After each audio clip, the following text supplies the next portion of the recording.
Good evening, everybody, and welcome to championship night of the Stoddard County Activities Association Tournament here on the Aycorp Media Networks. Alongside my partner, Bobby Alford, I'm Jim Riker, and we are at Bloomfield High School in the Bloomfield Gym, and two good games tonight, Bobby. The first one that we'll have is the JV championship, the Junior Varsity of Puxico, the number 1 seed, Junior Varsity of Woodland, number 2 seed. Then later, after this one, the second game we'll have for you, two state-ranked teams in Class 2, the Burning Mules and the Advanced Hornets. But, Bobby, in this one, two undefeated JV teams, and both these schools are pretty excited about what they've got coming up, I believe. And Jim, rightfully so. These teams have worked hard to get here this week. Had the opportunity last night to watch this Woodland team knocked off my son's Bearcats.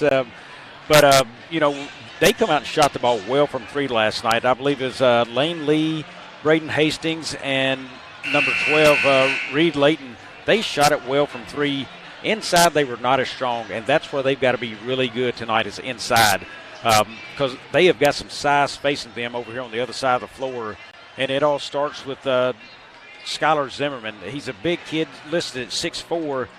He gets near the glass. He's got a chance to really dominate this game off the glass, get it to him, rebounding there. I'm telling you, Jim, right here as I sit tonight, I got to favor the Puxico Indians to walk out of this basketball game with a big win, as they've got a huge advantage there. A couple of kids who can shoot the ball.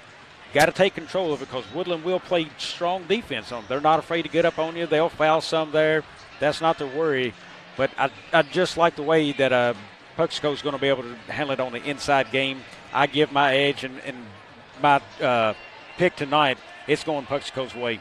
Well, the thing that I've always noticed through the years coming up here to the Stoddard County Tournament, especially in this Junior Varsity Championship, a lot of times I think nerves play a little part of it too, because this is typically the biggest game a junior varsity team has in the season. They don't go on, obviously, to the state tournament or anything like that.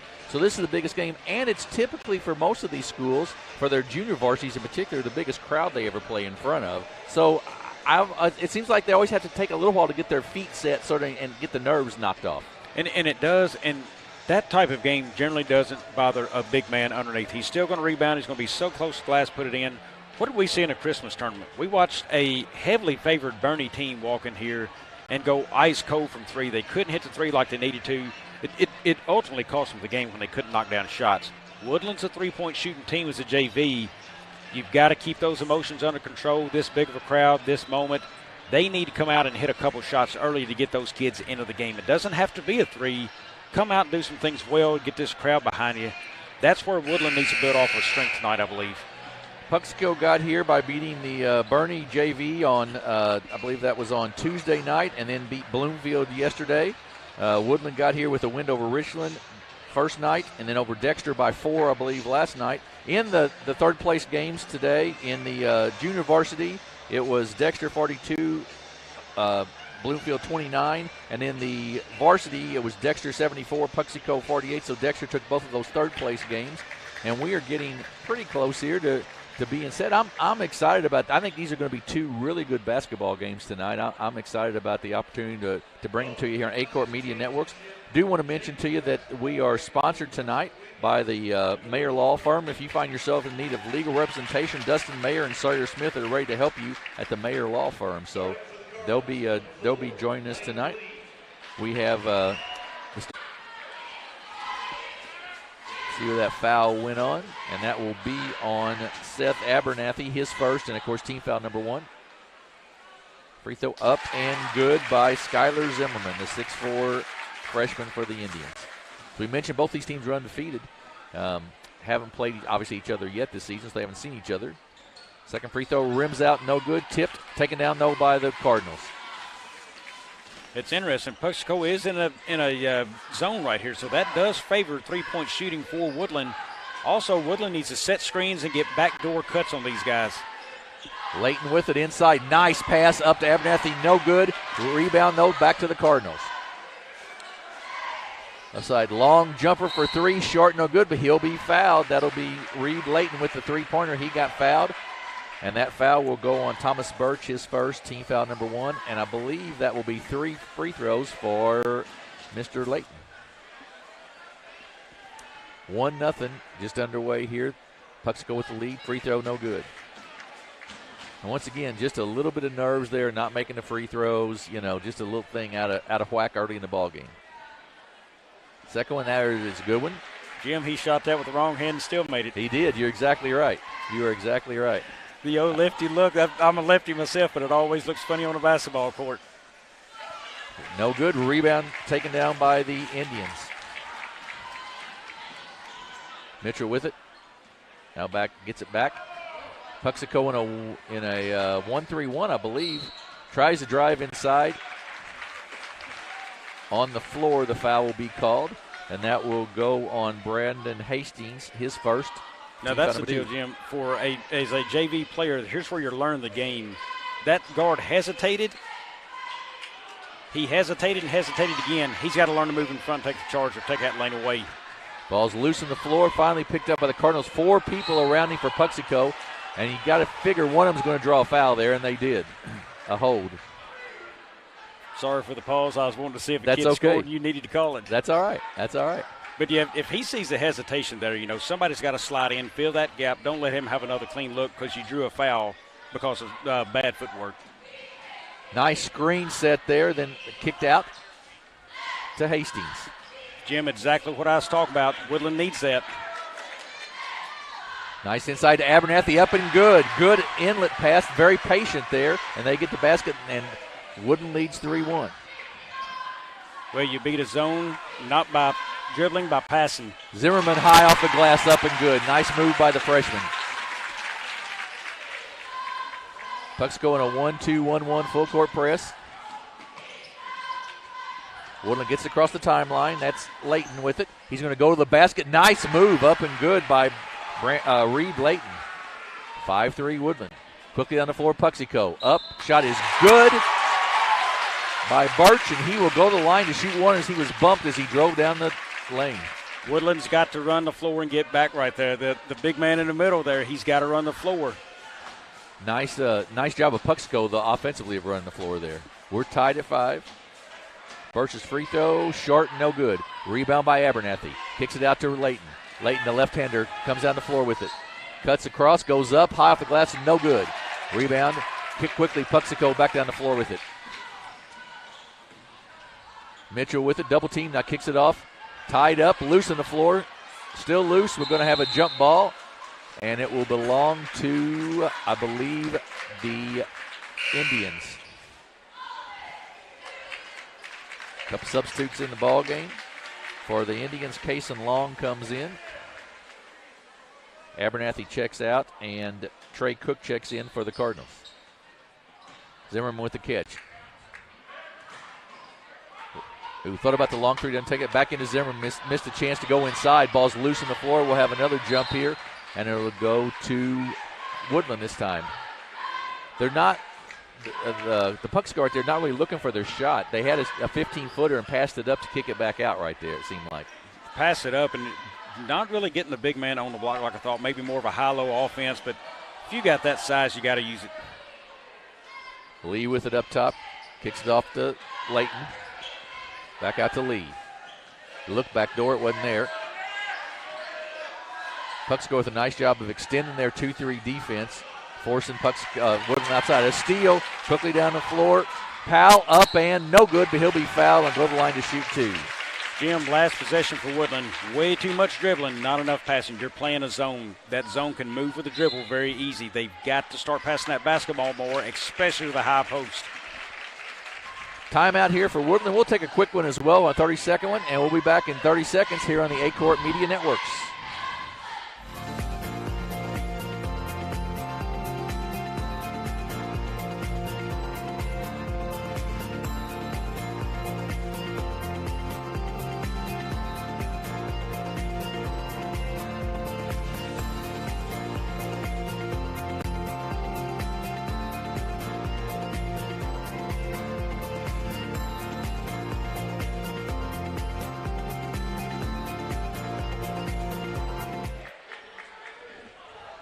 Back at Bloomfield High School, championship game of the junior varsity portion of the Stoddard County Activities Association tournament here on the Aycorp Media Networks. We're tied at 5. Both teams struggling a little bit to get much offensive flow. Whether that be the defense or the nerves, we're not sure, but we're seeing some of that either way. 2 of 6 and 2 of 7 shooting right now, respectively, for each team. And, you know, somebody's going to pick up the pace. It's a matter of who. Powell with the second free throw up. Long, no good. And we're going to have a foul over the back there on Skylar Zimmerman. Good block out inside by the Cardinal there, and that foul will go on Zimmerman, his first. Puxico 1-2-1-1 full court press. Hastings double teamed over there, knocked away.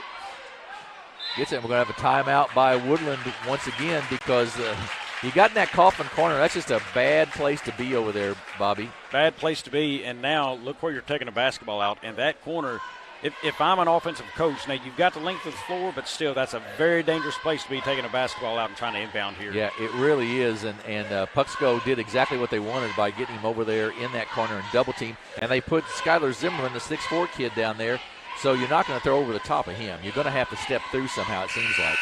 And Hastings last night was a kid who Woodland seemed to turn to when they need things and a shooter and things got a little dicey for them. They seem to turn to Hastings more. Yeah, and he's not seen the ball very much yet. Zimmerman, once again at that link, knocks it out of bounds with Lee trying to inbounds.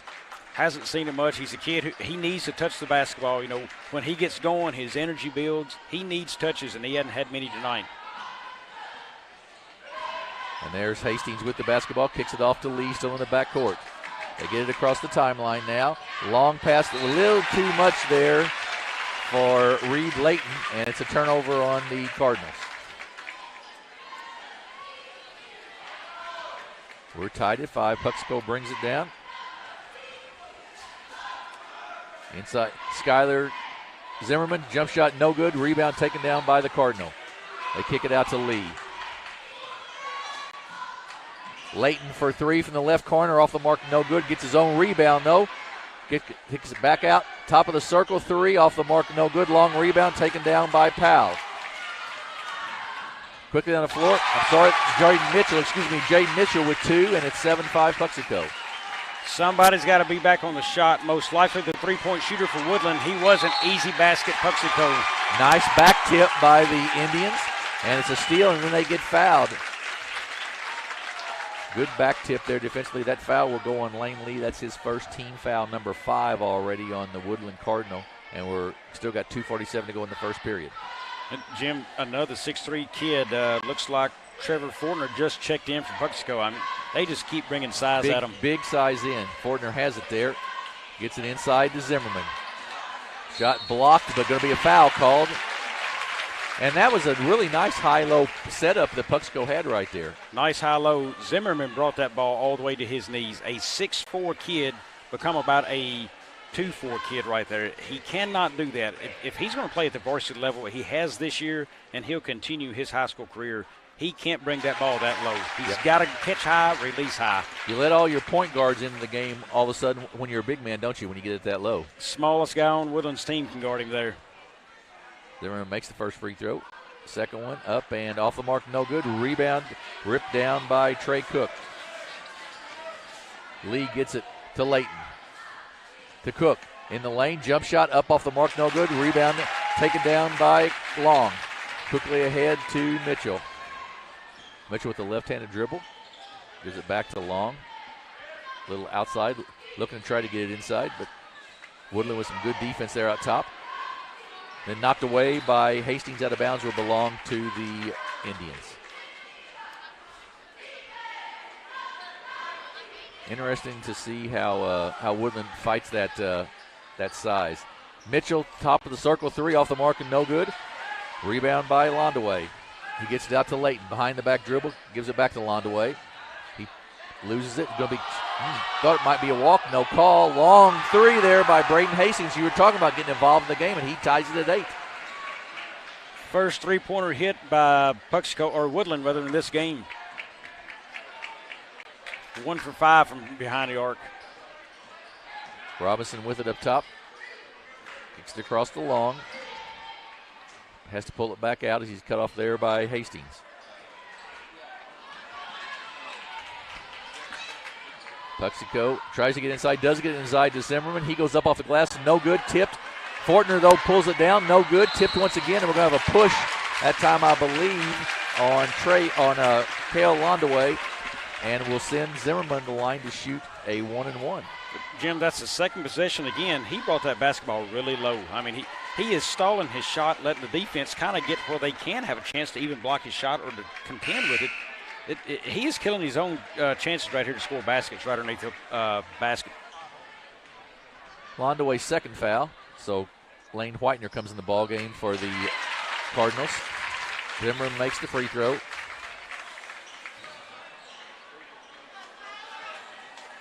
He'll have a second one here. Up and also good.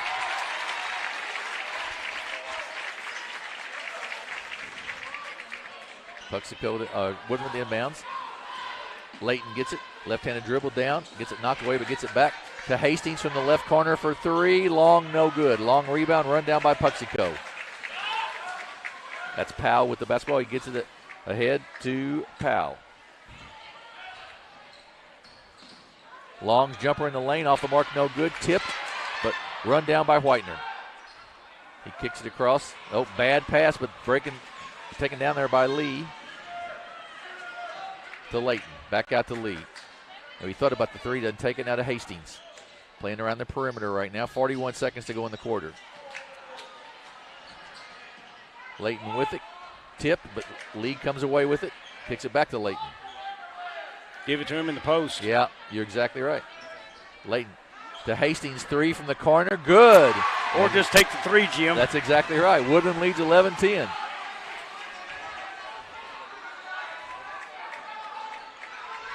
Knocked away, good defense by the Cardinals there. Inside, knocked away once again. Lee gets it ahead to Hastings, knocked away. Good back to keep the layup from happening. Jim, that happened quick. I think that was number 30 there for Woodland. Let me track down that number. That's Trace Cook. We talked about their aggressive defense. That was an aggressive play down here on the other end of the floor to knock that ball away. You're exactly right. We're going to take a quick timeout here. 7.6 seconds to go in the quarter. We'll take a quick timeout, and we'll be right back here on the Aycorp Media Networks. At Focus Bank, we believe in really free checking. What does that mean? Well, opening an account requires no more than $25 with no minimum balance requirements or monthly service charges. You'll also have access to online and mobile banking, online bill pay, direct deposits, mobile deposits, automatic payments, e-statements, a nationwide network of ATMs, and an instant issue debit card, all for free. Your first order of checks is on the house, and you'll also receive a complimentary thank you gift. Come visit us in Sykeston, Charleston, Crothersville, or East Prairie. Focus Bank, simple, hassle-free checking that's really free. Back at Bloomfield High School, Woodland with the basketball, 7.6 seconds to go in the quarter. They have a 1-point lead. They look to get it in. And then they knock it off the backboard, and that's going to be an out of bounds. It'll go back to the Puxico as the ball bounced off the back of the backboard before it came in bounds. So Puxico will get it with 7 seconds exactly. Time to get down the floor and get one shot off possibly. Jaden Mitchell quickly with it. 4 seconds to go, and then knocked out of bounds, and it'll belong to the Indians still. 2.0 seconds exactly left in the quarter. Puxico is going to have to sort of catch and shoot here. Gets it. And there he fumbles it, and that'll be the end of the first quarter. It'll be Woodland 11, Puxico 10. We'll take a break and be back with the second quarter of this Stoddard County Activity Association Junior Varsity Championship game here on the Aycorp Media Networks. I'm Zach Tanner. I'm a rice seed farmer from southeast Missouri. I've produced rice seed for various companies, and for the last couple of years I've grown DG 263L. One thing that we noticed, no matter which field we were in, the yield was just very consistent. We have literally never had varieties consistently yield as high as this one is yielding. In 2020, our DG 263L averaged well over 200 bushels. So far, our yields have been just outstanding. I would absolutely suggest somebody grow some of the DG 263L just because of the consistent yield and high quality. We had a pretty fair amount of several hundred acres of DG 263L in 2021, and my only real regret is that we didn't have more. I absolutely plan to plant more acres of 263 in the future. It's already part of our production plan for 2022.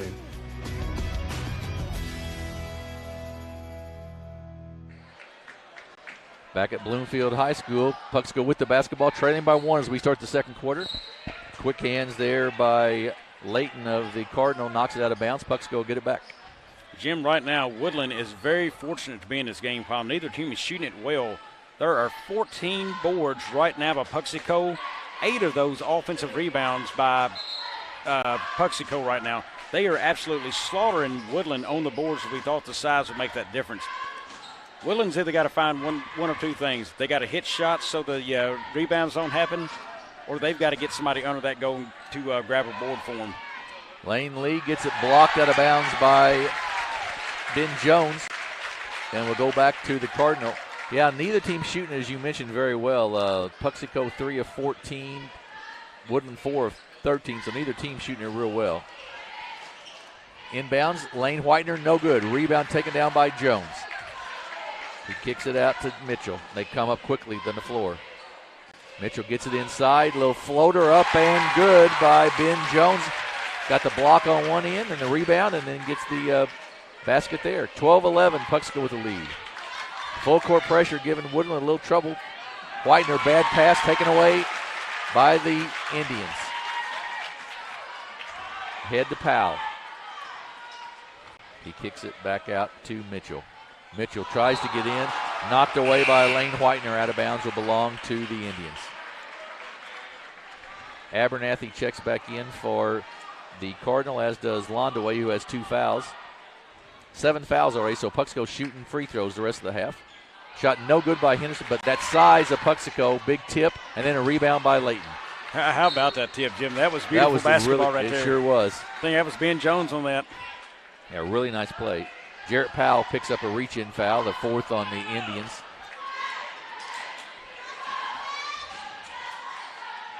Layton looks for a place to get it and finally does get it. And ahead to Lane Lee. Lee down the floor. He's going to take it all the way to the basket. He goes up, no good. Rebound inside, blocked, and we'll have a foul there.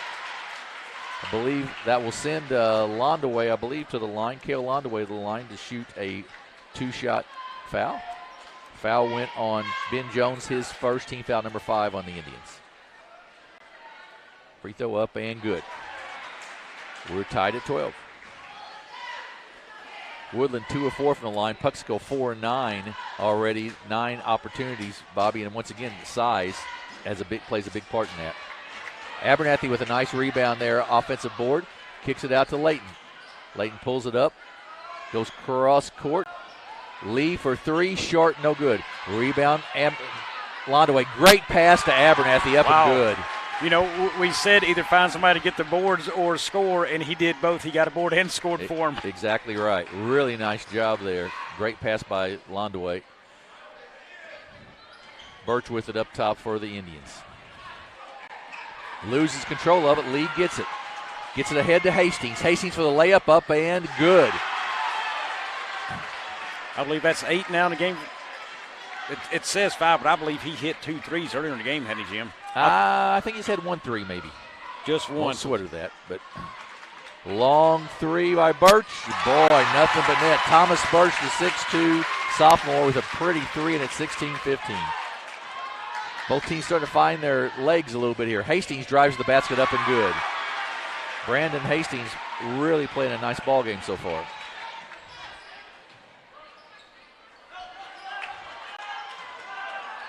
Back out.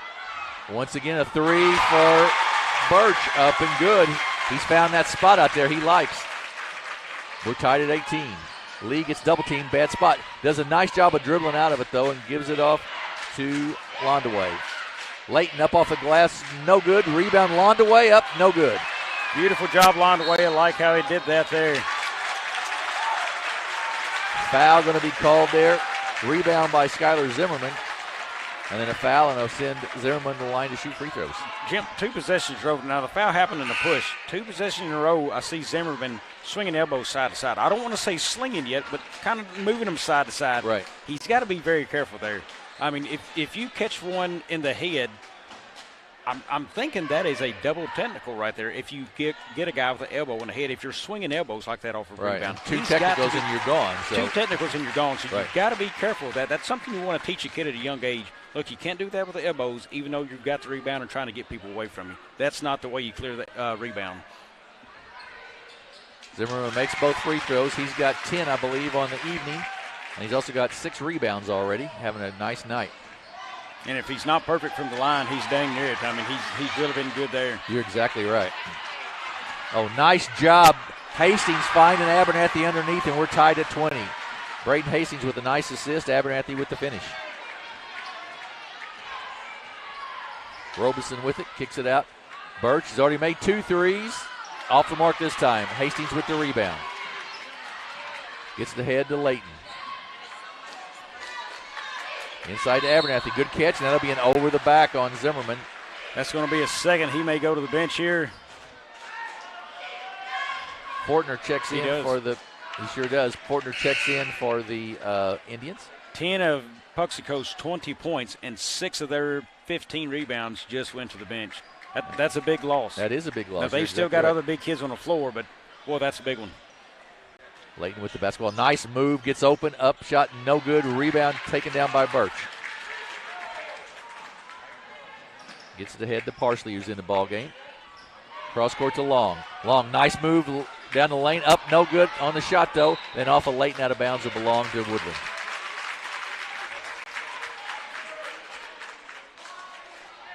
Good game so far, 20-20. Both teams sort of settled down. Parsley with the ball. In the lane, knocked away, good back tip, loose on the floor, and Layton comes away with it. Quickly down the floor for the Cardinal. Kicks it, Hastings was going to the corner, and the passer did not realize that and threw it right to the Puxico bench. And Hastings is going to the right place. He is trying to outrun the coverage, getting a passing lane. You don't want to stay behind right there. Fortner with it, kicks it out. Parsley, a long 3, left-handed, good, nothing but net. That's 23-20. Mason Parsley, a 5'3" guard with the three-pointer. Three-pointer up and no good. Going to be a foul on the floor there. Nice rebound that time by Trey Cook, but he was fouled as he went up on the rebound. So he will. I believe that is 7. Is that? I think that was the 7th. Yeah, yes, 7 it is. So it'll be 1-1 for Seth Abernathy. And that's the second on Birch. So now Birch has 2, and Zimmerman also has 2. Zimmerman's going to come in the ball game. Bold move right here, Jim. I think it's too early to bring in Zimmerman with 2 fouls in this game. It's 23-20. I'm coaching from up here, though, and he's doing it from down there. So Abernathy knocks them both down. He's got 6. And we've got a 1-point game. Yeah, Zimmerman doesn't need to pick up that third one right here. That would be a biggie because he's their big offensive threat. And he's got another big guy on the bench over there, Ben Jones. I mean, he's still a big body in there. Nice. Nice pass into Fortner. Turnaround jumper, no good. Rebound by Layton. He gets it out to Lee. To Hastings. Back out, and Woodland will reset some offense here. To the free throw line. Knocked away, loose. Lee gets it. Going to drive to the basket. Up, underneath, no good. Abernathy brings down the rebound. Up and good. Trey Abernathy having a heck of a second quarter. He's got 8. Jim, smart defense by Skylar Zimmerman there. That kid drove right at him, and he kept his hands to himself. Knew give up the points before the foul. Steal it. Reverse layup up and good by Braden Hastings. And we're going to have a timeout by Puxico as the Woodland Cardinals have jumped to a 3-point, 26-23 lead. We'll take a quick break and be back with the end of the second quarter here on the Aycorp Media Networks. What is Southeast Missouri? Let's try this again. You are Southeast Missouri. You make Southeast Missouri what it is. And Southeast Missouri is who we are. It's in our name. It's in our past. And with you, it's our future. Welcome home. Back at Bloomfield High School, Woodland's put a little 6-point spurt on here and has gone up, taking the lead 26-23, 150 to go in the first half. Long with the ball up top to Fortner at the free throw line. Parsley, a left-handed three once again. Off the mark, no good this time. Rebound taken down by Trey Cook. Layton with it down the floor. Bobby, you talked about the rebounding being a key, and Woodland has stepped up on that here in this quarter. They've actually got an 18-16 rebounding lead right now. Stepping up, and right now, Puxico's a little bit, dicey on some foul trouble. You've got Zimmerman with 2. You've also got Birch with 2. He's on the bench right now. Ben Jones has 1. You could bring him back, but if he picks up a second, he could be there. Fortner, he needs to survive this one without getting another foul. Ball's loose on the floor. Lee runs it down, but can't quite get there in time to go out of bounds and belong to Puxico. And we've got a Puxico player down. That, I believe, is Mason Parsley. So, I'll tell you what, we'll take a, looks like he's going to be up. Good for him. And that the rebounding, though, Bobby, has been the big thing, I think. And particularly Seth Abernathy's really got on the boards here, it seems like, in this second quarter to sort of even that rebounding advantage up. Well, when we come into the second quarter, I talked about it. It was 8-1 on offensive boards, I believe. It's now 8-8. Woodland has really picked it up in that area, and now they actually lead the rebounding 18-16 in this game. So kudos to Woodland right here. Zimmerman with the basketball. Lane opens up. Abernathy picks him up there. Shot is short. Abernathy with the rebound. Gets it up to Layton. Layton quickly down. Gets by his man. Goes to the basket. Tries to kick it to the corner, but Fortner's right there to knock it away. And quickly down is Powell. Loses it, but gets it back. Now to Zimmerman. Up top, Mitchell. Mitchell, a little runner in the lane off the glass. No good. Zimmerman, nice offensive board, but he's going to be fouled and go to the line to shoot 2 free throws. He's fouled and going there, and Jim, I've been impressed with his defense the last couple of plays. He knows where he's out in fouls and did not reach in a couple times there. Didn't go over the back on the last possession down here when they shot.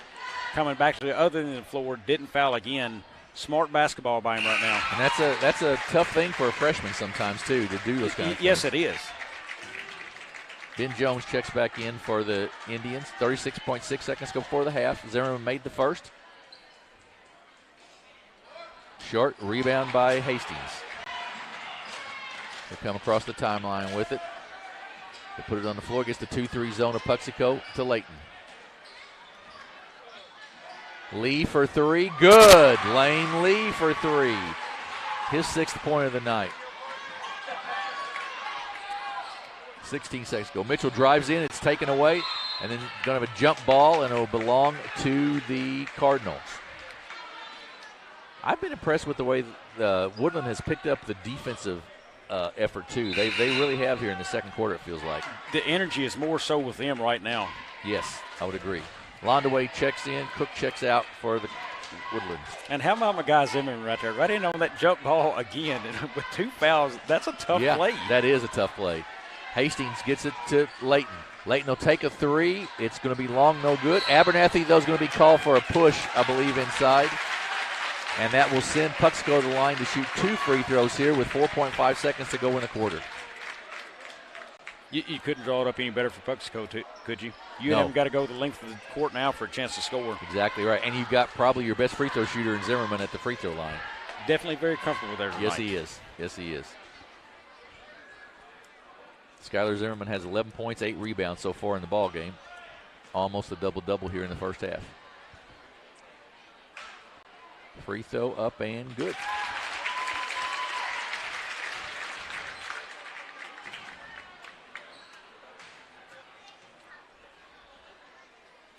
Second free throw, short, no good. Rebound taken down by Woodland.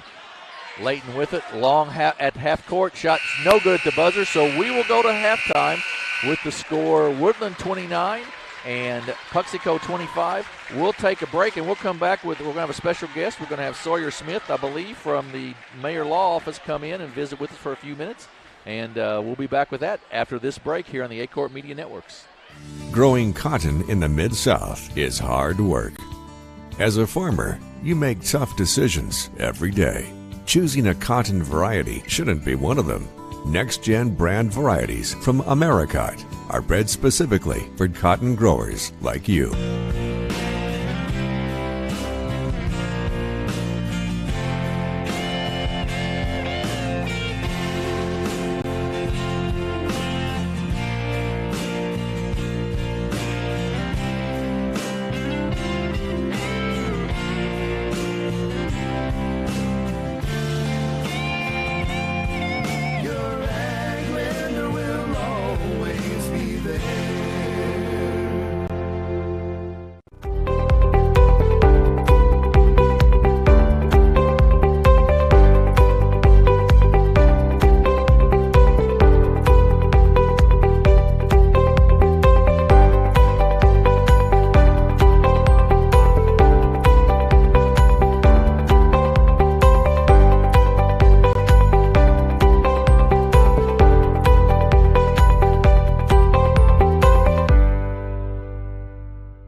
right decisions for your operation, you need two things: accurate, secure data and the ability to make it work for you.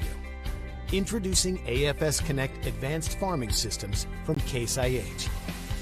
AFS Connect puts you in total command of your operation, bringing together your farm, fleet, and data like never before, with ongoing support from your Case IH dealer every step of the way, so you can increase efficiency year-round. Whether you're optimizing soil conditions, managing nutrients, planting, or harvesting, AFS Connect allows you to remotely monitor every machine.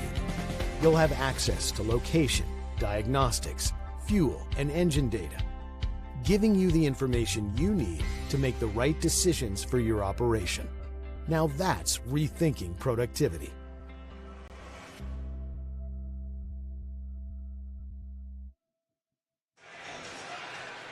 We are back at Bloomfield High School at the Stoddard County Activity Association tournament, the Junior Varsity Championship game.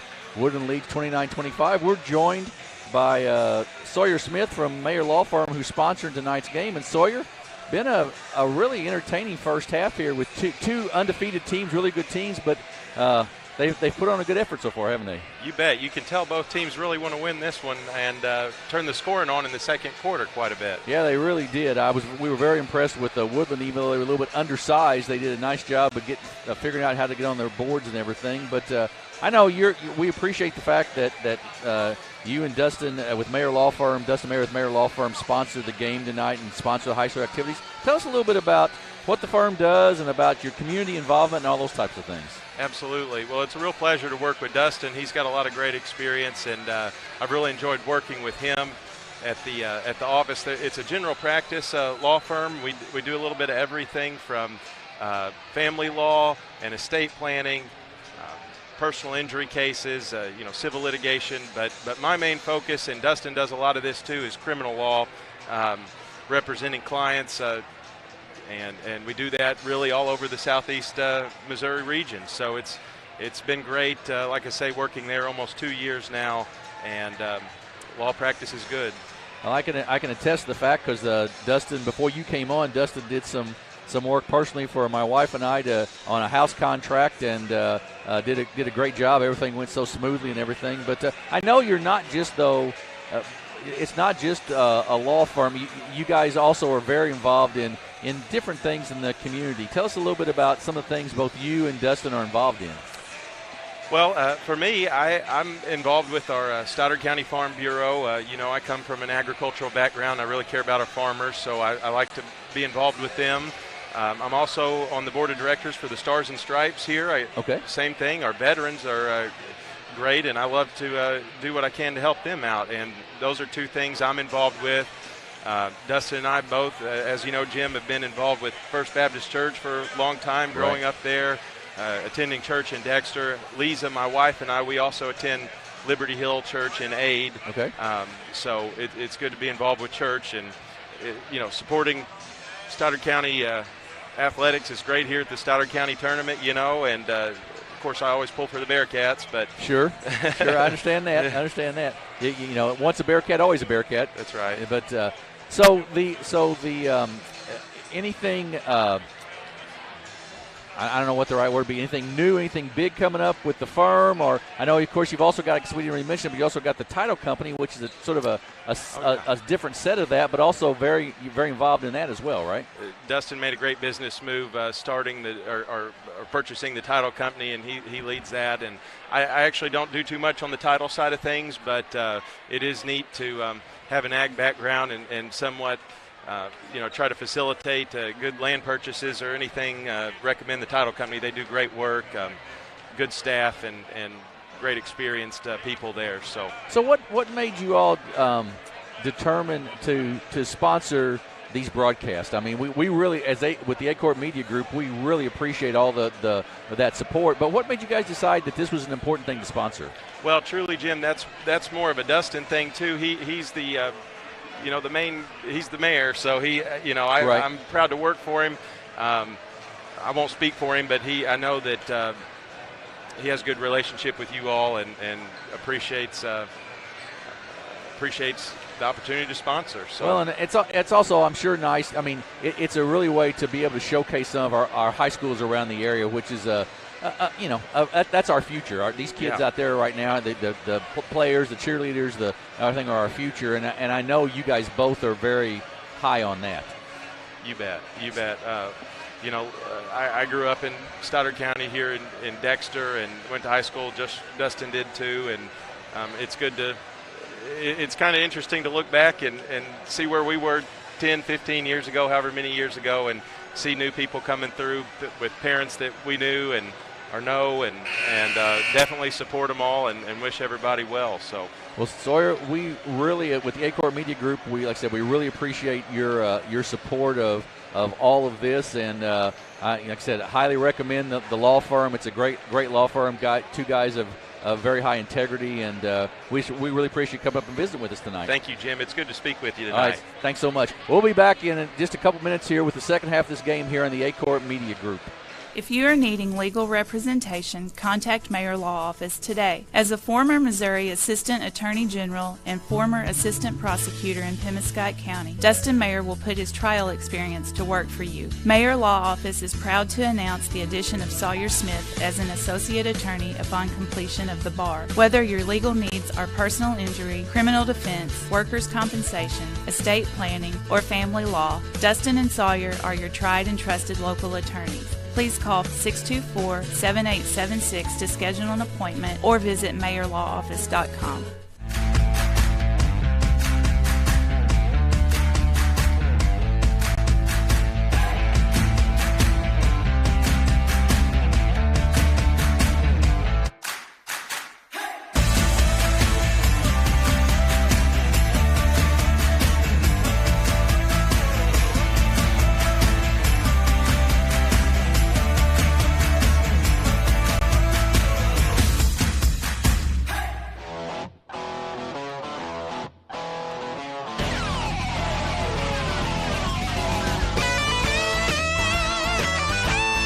We're right here at King Jerry Lawler's Hall of Fame Bar and Grill on world-famous Beale Street, and as you can see, oh my gosh, we have the best barbecue ribs in Memphis. Oh my gosh, the gumbo is out of this world, but you gotta try the King's Triple Decker Slam Burger. You'll love it.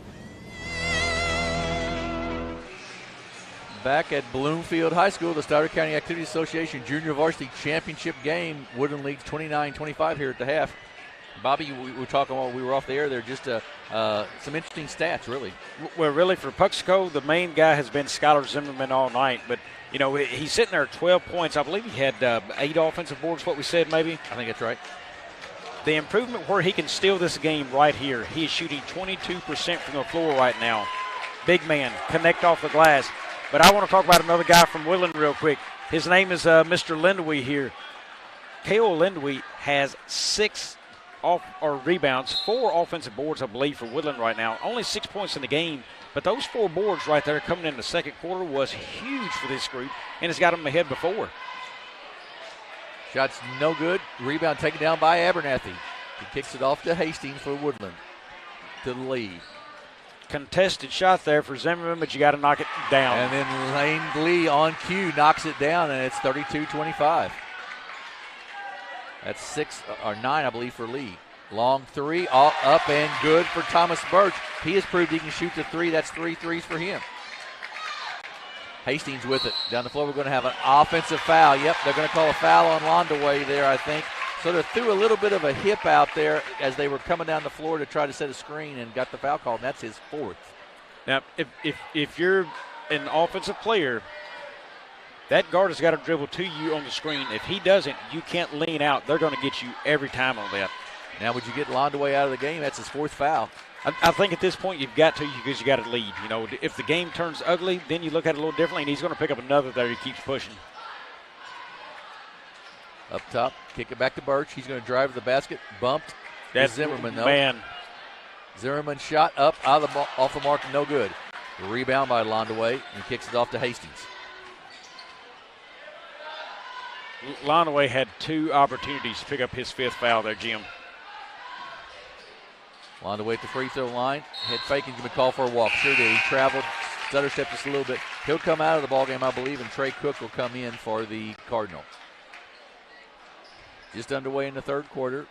Woodland with a lead by 4. Jaden Mitchell, the point guard for the Indians, kicks it across. Birch got it knocked away. That's why it was not a walk there. That's Jones. That's Ben Jones, exactly right, for 3, and we've got a 1-point game. Jim, for a 6'3" kid who's been playing the post, that's a beautiful-looking shot from 3. Sure was. And a steal by Zimmerman. Loose, and it'll go off of Puxico out of bounds. Will belong to the Cardinals. Again, presence amount of Jones. He couldn't control it, so he tipped that ball, tried to tip it at least toward his end of the court. Smart basketball. Layton with it for the Cardinals. In the lane, a little runner, goes up, and no good. Rebound taken away by Jones. Down the floor, a little runner, no good. Taken away by Hastings.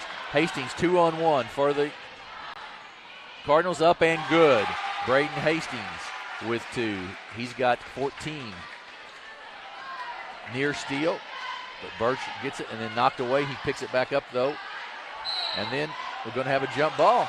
Good job. Hastings just stayed with him, and got the turnover. And almost caused the walk, actually, on that. I mean, as he kind of pulled him away from that. Woodland with the basketball. Layton gets it. Gets across the timeline to Lee. Puxico in a 2-3 zone still. Knocked away. Good knock away by Zimmerman. He's going to go up and make the basket. Skylar Zimmerman for 2 of the steal and the basket. Hastings picked up in a bad spot, but Lee gets it, and they get it ahead. Tried to get to Abernathy. He does get it inside. He's going to go up off the glass, no good, but he's going to be fouled and he'll shoot 2 free throws. Abernathy, I've been very impressed with Seth Abernathy, how hard he works inside. Works hard, and that's going to be number 3 on Skylar Zimmerman now. Yep. Which can become an issue for the Indians here fairly quickly. 4:20 to go in the third quarter. And Jim, I didn't see a hard foul there, but I'm thinking he picked it up because he is on the backside. And when you reach over him from the backside, they'll whistle you a lot of times. Yeah. No matter if he makes the contact or not, it looks awful bad and guilty. And he may have picked one up there because of it, but the ref was right on top of the call. Both free throws missed. Over the back, no call, it looked like, and the shot was missed, though, and Puxico comes away with it. Mitchell comes across with it quickly. In the corner to Jones. Right corner for Birch for 3. It's long, no good. Rebounds loose. Jones gets it. The size of Puxico paying off a little bit there. Birch goes cross court. Nice read by Layton and the steal. He goes down for the layup, up and good. Boy, nice defensive presence of mind there by Layton. Good read when a guy picks up the basketball and nobody comes to the ball. It was sitting right there for him. Jarrett Powell with it up top. Long 3 for Birch. Boy, nothing but net. Thomas Birch. He's got 14. Go along with 2 rebounds. Knocked out of bounds as there's full court pressure being applied by Puxico. Robeson checks in for the Indians. Layton with it. Gets it ahead to Abernathy. Abernathy picks up his dribble, gives it back to Layton. He thought about it. Then gets it. Oh, nice pass inside to Trey Abernathy, up and good. Or Seth Abernathy, up and good. He's got 10. Heads up basketball there for Layton. Long with it. Knocked off of the Cardinals and out of bounds. One thing I meant to we didn't get a chance to talk about at halftime was Puxico's depth, is that going to make a difference? They play a lot more kids than Woodland does. Running in a lot more rhythm right now. You know, you get in that game, nerves right at you. He's going to be called for a walk. Yeah, he sure did. He took off before he dribbled. Hayden Van Gennep in the game for Woodland. And Lane Lee will take a little breather.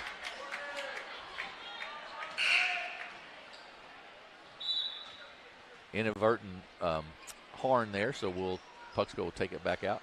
And Jim, right now, Puxico has not matched the intensity of Woodland since the first quarter. It was Puxico's game in the first, and Woodland seems to have it going their way into this stuff right here happens. But Yeah, lob over the top there to Fortner. He gets fouled and will go to the line to shoot 2 free throws, and that is the 4th foul on Seth Abernathy.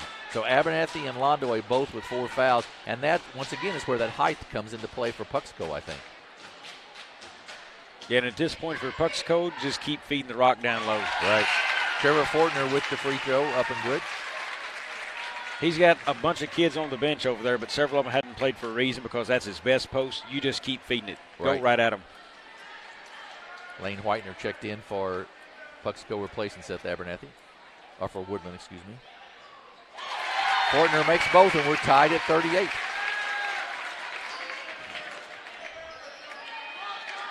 Layton gets it across the timeline. Gets it back now. Puxico in that 2-3 zone.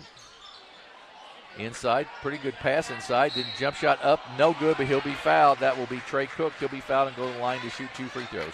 That's going to go on Fortner. I believe that's going to be his second, maybe. Just his first they got on the board. Got him first. I thought we had him as another earlier in the game, but that is his first. 4 of 9 from Woodland from the free throw line. 10 of 17 so far for the Indians. 5 of 10 now for Woodland. As Cook makes the first one. Second one up and good. Nothing but net. Mitchell has been sort of a constant in the ball game. He goes up, off the mark, no good, but he'll go to the line to shoot 2. Mitchell's been a constant in the ball game and handling the basketball for Puxico. He's done a really nice job. He's handled it. He's young. You know, we see a lot of this at the JV level. Driving in sometimes when there's not anything there and trying to throw up a shot. Guys, look, that won't get you promoted to the next level the way you want. Being smart with the basketball, the dish will. Maybe a little bit more control for him there will get him the looks he wants. And it's also going to create lanes. You know, when you're smart with the basketball, it's going to open some people up, spin that thing out, catch a runner down the lane, hit him real quick. And that's a part of developing in this game, Jim. You know, as your JV working toward the varsity, seeing those things and understanding it. Hastings, no good. Rebound, no inside, no good. Back to Hastings, just knocked loose, taken away by Mitchell.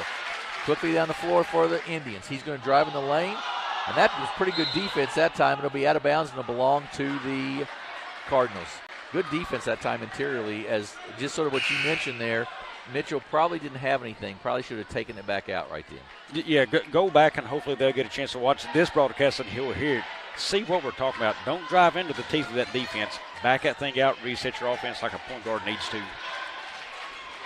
Hastings with it inside to Whitener. Whitener, a little turnaround jump shot off the mark, no good. Rebound by Birch. Good looking shot attempt, but Whitener didn't fall. Yeah, it was. It was a good, nice square up. You're exactly right. Long inside, gets it blocked out of bounds. We're going to have a foul. That foul will go on, let's see, on Reed Layton. Yeah, Reed Layton. His second. I think this game's going to be decided by free throws. I just have a gut feeling about that, maybe. Free throw, no good. Zimmerman and Jones check back in for the Indians. Mitchell and Fortner out. Free throw, no good. Nice rebound by Layton. Lee, the point guard for Woodland, will bring it up. And we're going to have a timeout by Woodland. And with the score, Woodland 40 and Puxico 39, 1:45 to go in the third quarter. We'll take a quick break as well and be right back here on the Aycorp Media Networks. Juju Promotions in New Madrid is your one-stop shop for all your personalized merchandise. Whether it's screen printing, embroidery, promotional products, heat presses, or decals, we've got something that will suit your needs. So you, your school, or your business will always be looking its best. There's tons to see, from apparel to accessories. So what are you waiting for? Stop into Juju Promotions today in New Madrid, Missouri. And don't forget to like us on Facebook.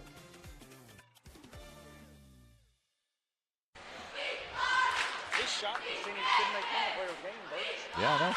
He has been shot balls support except for the line. We are back. 1:45 to go here in the third quarter. Woodland leads 40-39 in this championship game of the JV portion of the Stoddard County Association tournament. 15 of 42 for Woodland, 11 of 39 for Puxico. I'm a little surprised, honestly, that Woodland's got more shots up than Puxico has. I would have thought that would be the other way around, probably. Well, they have, and, you know, Puxico needs to run the smooth offense. They've got the chance right here to steal it in the fourth with the size on the floor. Go with the bigs. Be smart with it and just feed the ball down, secure it. Layton to Hastings. Hastings trying to go down baseline, nothing there. Picks up his dribble and kicks it out to Lee. Lee thought about it. Bad pass, loose, tip though, and Layton will come back with it for the Cardinal with 1:20 to go in the third quarter. Layton down the lane, kicks it off to Whitener. We're going to have a charge on Layton. That'll be his third. He was trying to dish it off there, but didn't stop before the contact. 5 team fouls now on Woodland, only 2 on Puxico. And there's the 6th one, and that'll be a hold on Whitener. And that's a bad time to pick up that foul, Jim. That ball was way back near the half court there. Yeah, when the ball's 40 foot away from you, don't pick up a foul. That's just, you're right, a really bad time to do it. Robeson inbounds. Gets it to Zimmerman. And Birch. Birch has got 14 so far on the night. He drives in. Little jump shot off the glass. No good. Tipped. Taken down by Whitener. Oh, good. Oh. I believe that Cook may have been touched the out-of-bounds line as he was trying to save it there, and it's a turnover. Mitchell checks back in, the point guard for the Indians.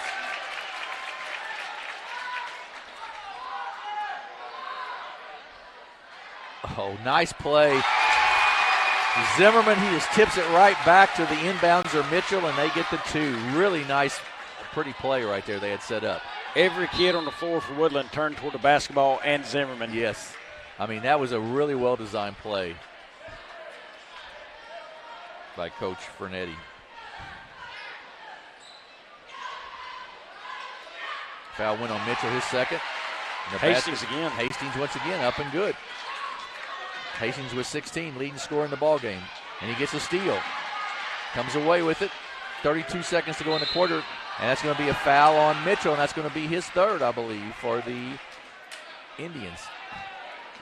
Another smart play by Hastings there. He had a guy all over him, wasn't picking up a foul yet, and he just kept on and let the guy draw the foul on him. Yeah. I mean, kept edging over toward him even a little bit, so he drew it. You're exactly right. And he kept him on his backside while Yes. he did it. Yes. Wasn't a risk of turning over where he was positioned. Steal by the Indians. Jones comes away with it. Kicks it off to Robeson. And then a steal by Hastings. Nice read of the pass. He goes down for the layup, up and no good, but he's going to shoot 2 free throws as that foul will go on Logan Robeson, I believe. Hastings with a really nice read of that pass.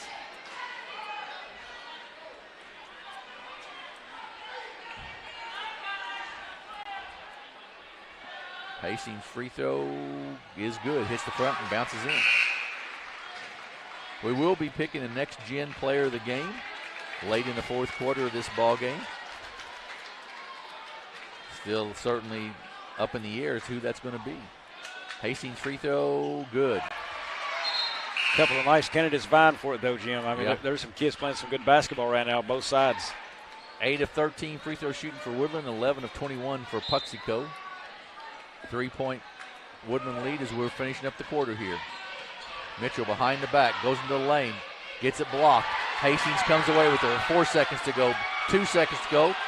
He's not going to get a shot off before the buzzer, so we will go to the fourth quarter of this championship game. The score is Woodland 44, Puxico 41. We'll be back in 1 minute with the fourth quarter. You're watching Stoddard County basketball on the Aycorp Media Networks. Autry Moreland wants to buy your car. Big cars, small cars, fast cars, and funny cars. If it's got 4 wheels and an engine, we're swiping right. We've got the largest pre-owned inventory in southeast Missouri right here at Autry Moreland Automotive.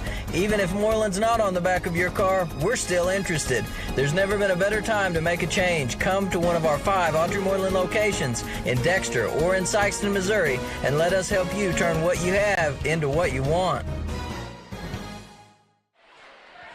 We are back at Bloomfield High School into the fourth quarter here of this championship game of the JV portion of this tournament. Woodland with the 44-41 lead, and And Bobby, you were pointing out there in the break, Puxico, if they don't win this game, free throw shooting could be part of it. If they lose this game, right now they're 11 of 21. They're sitting with 6 fouls against Woodland. So the Nexus are 1-1. Right now, 11-21. And if you shoot 1-1s the rest of the game and that's your offense, that's not going to win this basketball. That's my prediction.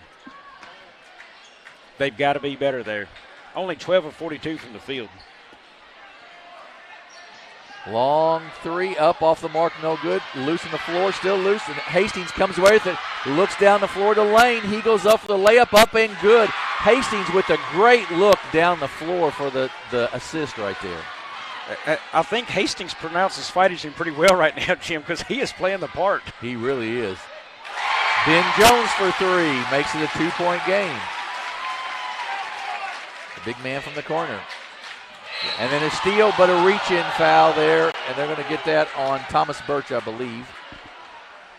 Double team, but he reached in there, and that'll be the foul. Abernathy and Londaway both check back in for Woodland, both with 4 fouls.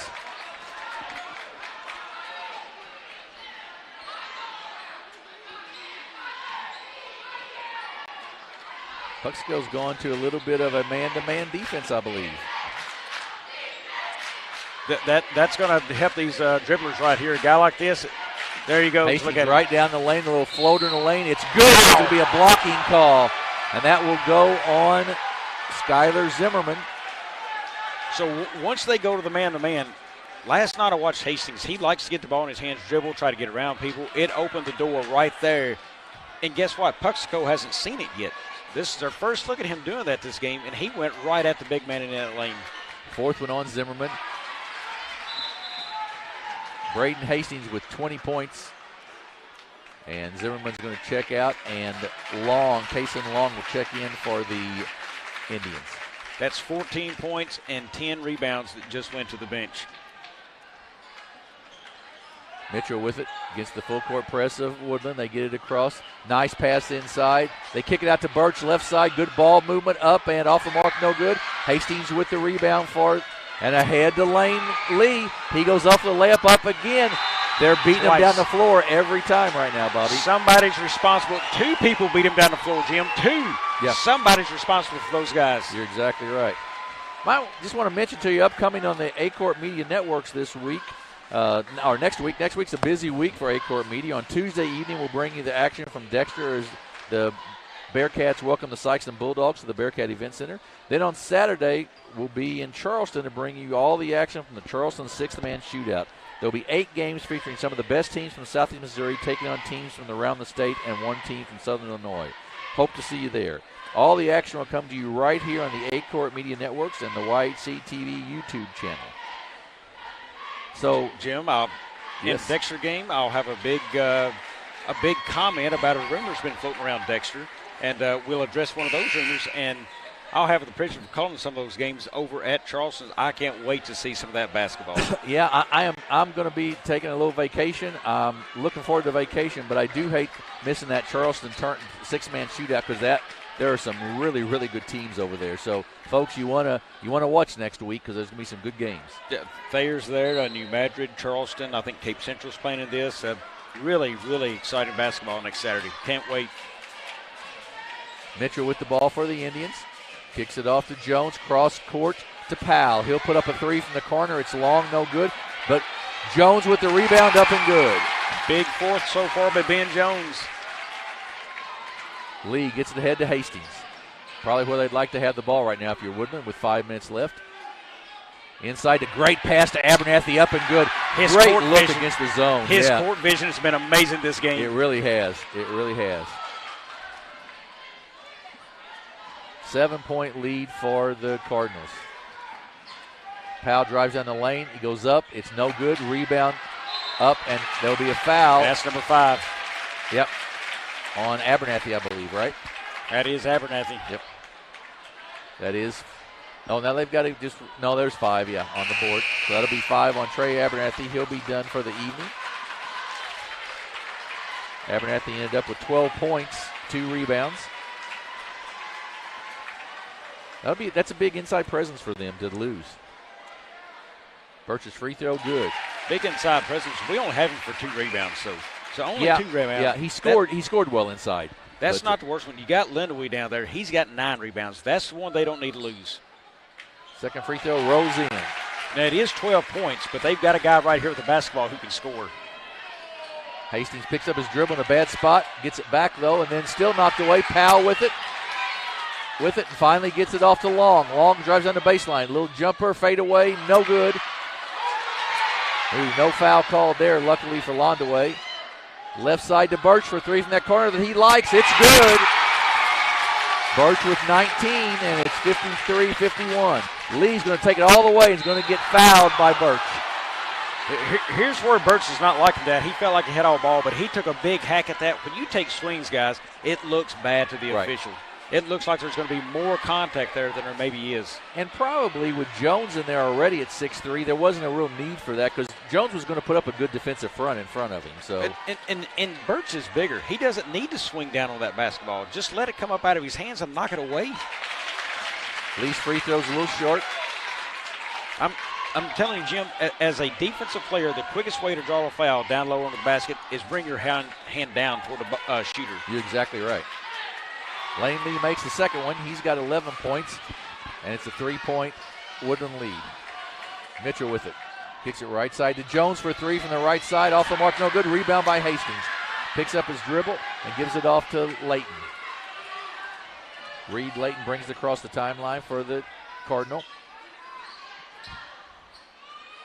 Inside, nice pass inside to Londaway, misses the shot, and then Layton actually took it out of his own man's hands because Londaway was there for the offensive board, and Layton knocks it out of bounds. Good effort, but 2-2-1 press for the Cardinal. They give it to Powell. Back out. Long thought about it. He drives in the baseline, the lane, no good. Rebound ahead to Lee. Beat everybody down the floor once again. That's the third time that Lee's had a layup uncontested. Now, that one was 100% on Mitchell, number 10 there for Puxico. He stood and watched while Lee was running the floor. He's got to learn that stuff, get down the floor quicker. Yeah. Hastings with the walk. A lot of contact here up front that wasn't called, and then Hastings with the walk as he took an extra step there.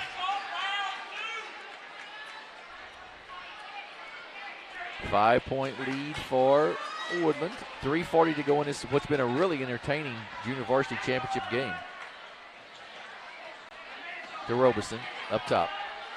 Goes corner to Mitchell. Then to Ben Jones. Jones off the glass, up, no good. Tipped, out though to Powell. He'll take the 3. It's off the mark, no good. Rebound Robeson. He goes up and good. 3 chances that time for the Indians, and they finally get it to go on the third one. Right side to Lee. He'll pull it back out to Hastings. Reed Layton, shot no good. Rebound though, up and no good for Puxico, or for Woodland. It's loose and it comes to Lee. And then finally taken down by Jones of the Indians. Ahead to Mitchell. Knocked out of bounds by Puxico, will belong to Puxico. Jim, we don't want to call attention to this, but there are some fans down here to our right who've just been absolute idiots, and they're now being escorted out of here by the police. If you come to these games, folks, no need for that. Cheer your team on, but leave the rest of it out of it.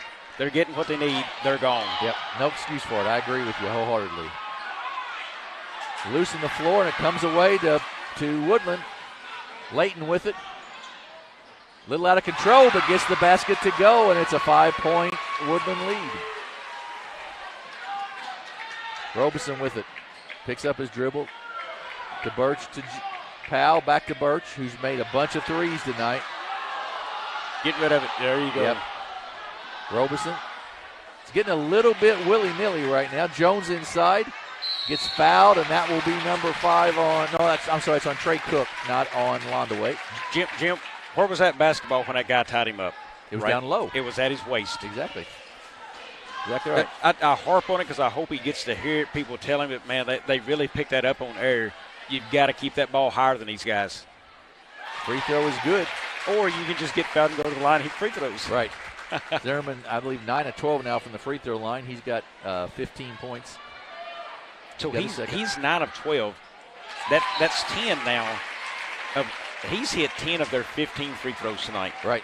We've got a timeout here. It's 58 for Woodland, 55 for Puxico. We'll take a break here on the Aycorp Media Networks and be right back with the finale of this game.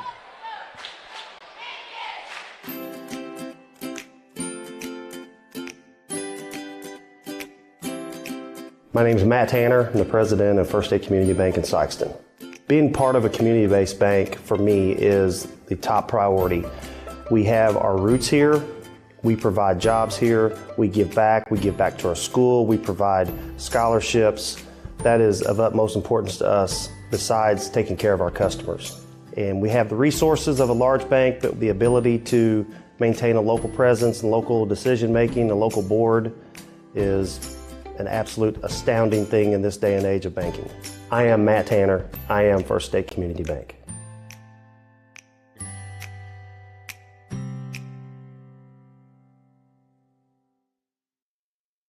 We're back at Bloomfield High School. 2:07 to go here in this basketball game. Woodland leads 58-55. Puxico in a full court press. They get it in. Bad pass taken away by Mitchell. Birch for three. Off the mark, no good. Reed Layton with the big rebound. Then to Hastings. Hastings gets it ahead. Right side to Lee. Lee will take a three. Up and good. Layton Lee. 16 points. A big three for the Cardinals right there. Robeson gets it ahead. Down the lane. Up and good. That time Thomas Birch beat everybody down a little bit and got the basket. 4-point game. 1:37 to go. Layton. Jump stop, up and good. Neither team's worried about the time on the clock, are they? They're just running their offense right now. You know, they're playing good basketball right there. Smart shots, open shots. You like what you see out of them. 6-point lead for the Cardinals. Ahead to Robeson. He's going to be called for a walk. He did. He took an extra step in there. Tough turnover at this point in the game. You know, this is the time you don't need them when it happened. The game will speed up on you and tighten a little bit right here. Look for the Cardinals to spread this floor and use their best guards to dribble this thing some. Lee picks it up in a bad spot, and it's taken away by Birch, and then Lee's going to have a reach-in foul, and that will send Birch to the line to shoot a 1-and-1. Second. Sorry. Jim, I'm wondering, did Woodland have any timeouts there? Because that would have been the time to use it once he picked up the ball that deep in the court. Look, that's almost a gimme right there if it's a turnover for points. And that's a good point. They don't have very many left, I bet, because they had two early on, you know. Well, that's right. I wish we had a tractor there because, I mean, that was a bad spot on the floor to have a turnover right next to the Puxico goal. Birch with the free throw. He has his second. It's long, no good. Rebound by Hastings. Ahead to Lee. Pulls it back out. 5-point lead. Good job there of Lee because they overplayed Hastings a little bit and he didn't make the bad pass. Good job.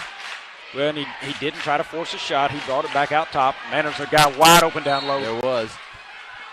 We're going to have a foul, I believe, here. We are. That will go on Robeson. And we'll send. How about Birch tiptoeing his way down there to the offensive guy wide open, too? He didn't want to bring attention to him. Exactly right. Londa to shoot the 1-and-1. Free throw, good. Cool as a cucumber there. Talk about a big kid that's been big. You know, just now another point for him, but 9 rebounds already in this game. So many kids having big nights on the JV stage tonight for them. Yeah, they really are. Both teams. It's a 7-point lead. Jones is going to check in for Puxico.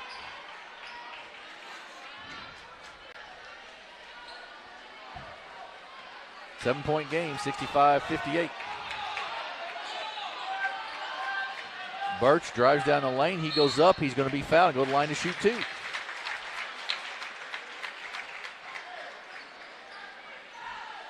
That foul will go on Cook. That's his third. Team foul number 10. So Puxico shooting 2 the rest of the night, as is Woodland. Free throw is good. Birch with 22. But right here is one thing you don't want to do for Woodland. Stop the clock and let them have opportunities to catch up when that clock is not moving. You're still up 6. Second free throw off the mark, no good. Rebound, no by Zimmerman.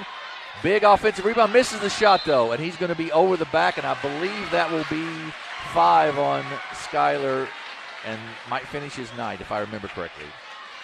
Skylar's had a very nice night, but that's where he's still, he's got to finish around the rim better. Just work on that ball, catch high, release high, turn, boom. This summer, just live under that basket, making sure you're just soft around the rim with those hands. Absolutely right. Because I can tell you, Jim, that this will not be the last time we call Skylar Zimmerman's name in this gym. We'll have the Christmas tournament coming up, and he's going to be a big factor in the Christmas tournament for years to come for Puxico. Zimmerman? Yes. Absolutely. Yes. You're exactly right. Second free throw off the mark, no good. Rebound taken down by Robeson. 7-point game, 44 seconds to go. Birch with it. Had a heck of a game so far. And a steal by Hastings. Braden Hastings down for the layup, up, misses the layup though, and Birch pulls it down. Then off to Robeson. Robeson gets ahead to Powell. Left corner for Jones for 3. Off the mark, no good. Rebound by Reed Layton. 22 seconds to go in the ball game. Londaway in the backcourt with it. Probably like to get it to somebody else, and there's going to be a foul there on Maddox. Well, Londaway's been good from the line, but, that's the guy you want to come up and pressure a little bit with the basketball. Right move, he just got the foul on him. Right, exactly right. Game's starting to stretch. If he hits both here, it's almost an impossible game, but Puxico needs to know who they foul. Londaway free throw, good. And it's probably not him. No, he's got 5 points now, and I think they're all from the free throw line. Good job. 9 rebounds for Cale Londaway as well. Second free throw, also good. 68-59, 9-point game. Steal by Hastings. Gets it off to Lane Lee. It looks like Woodland's going to come away with this JV championship tonight. And that's going to be the final. It's going to be Woodland 68, Puxico 59. And our next gen player of the game tonight is going to be Braden Hastings. Braden Hastings, number 5 for the Woodland Cardinal. 21.7 rebounds, and Bobby, he just played a whale of a game. Yep, and the 2 plays that he didn't even score on that sticks out in my mind the most. He got 2 balls out here in the corner, threw it deep for layups that nobody got back on. His court awareness on some of the things he was able to do, just absolutely phenomenal. And two really nice steals there, very late in the ball game as well. To sort of ice the game, he really had a nice ball game. So real quick, and just doing the trophies there. Second place, Puxico Indians. We'll let them announce this first place here before we go to stats, Jim. Okay, sounds good. That sounds like a winner.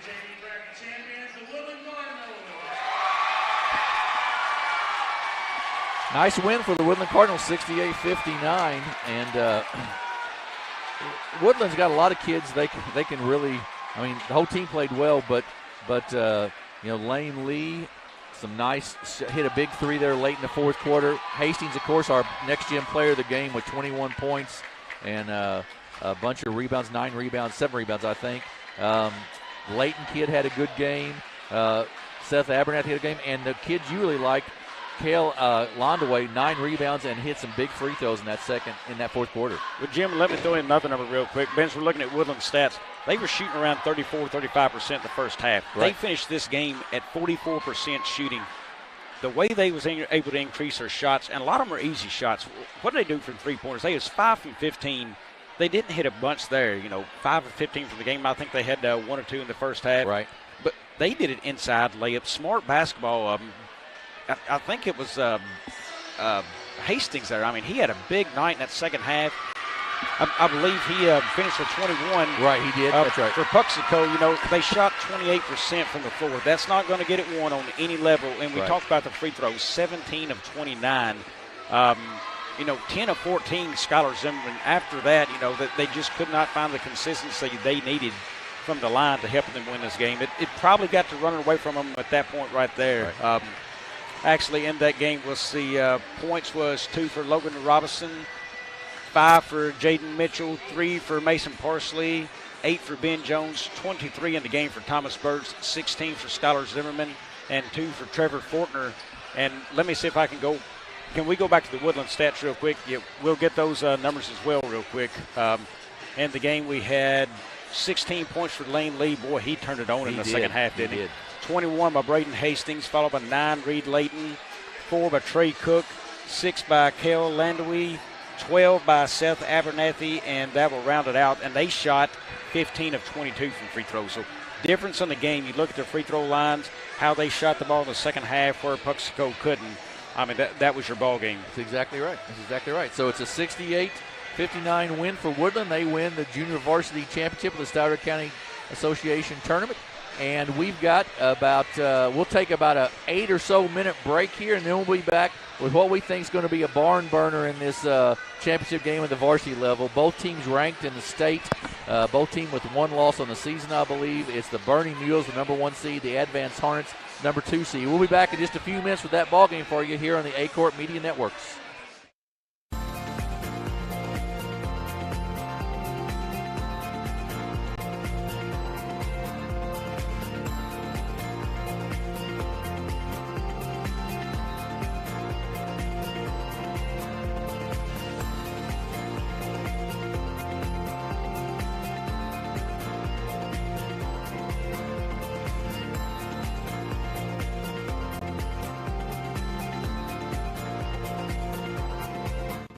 Juju Promotions in New Madrid is your one-stop shop for all your personalized merchandise. Whether it's screen printing, embroidery, promotional products, heat presses, or decals, we've got something that will suit your needs. So you, your school, or your business will always be looking its best. There's tons to see, from apparel to accessories. So what are you waiting for? Stop into Juju Promotions today in New Madrid, Missouri. And don't forget to like us on Facebook.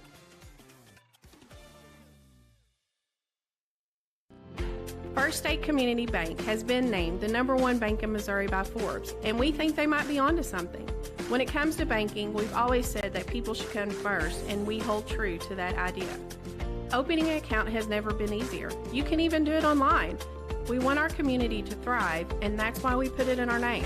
So come bank with the certified best at First State Community Bank, serving our community because it's who we are.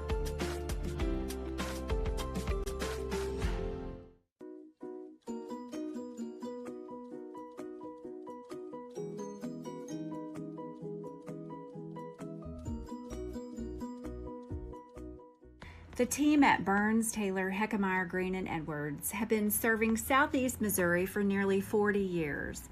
When you have been injured on the job, call Burns, Taylor, Heckmeyer, Green, and Edwards.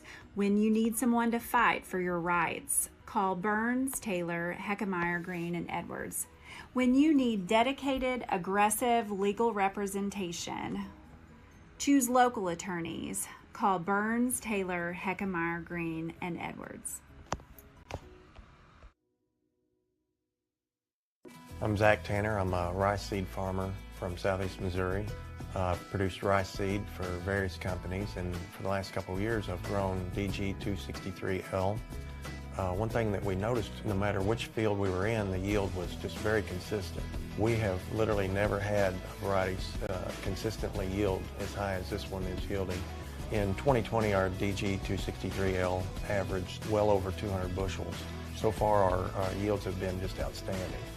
I would absolutely suggest somebody grow some of the DG 263L just because of the consistent yield and high quality. We had a pretty fair amount of several hundred acres of DG 263L in 2021, and my only real regret is that we didn't have more. I absolutely plan to plant more acres of 263 in the future. It's already part of our production plan for 2022.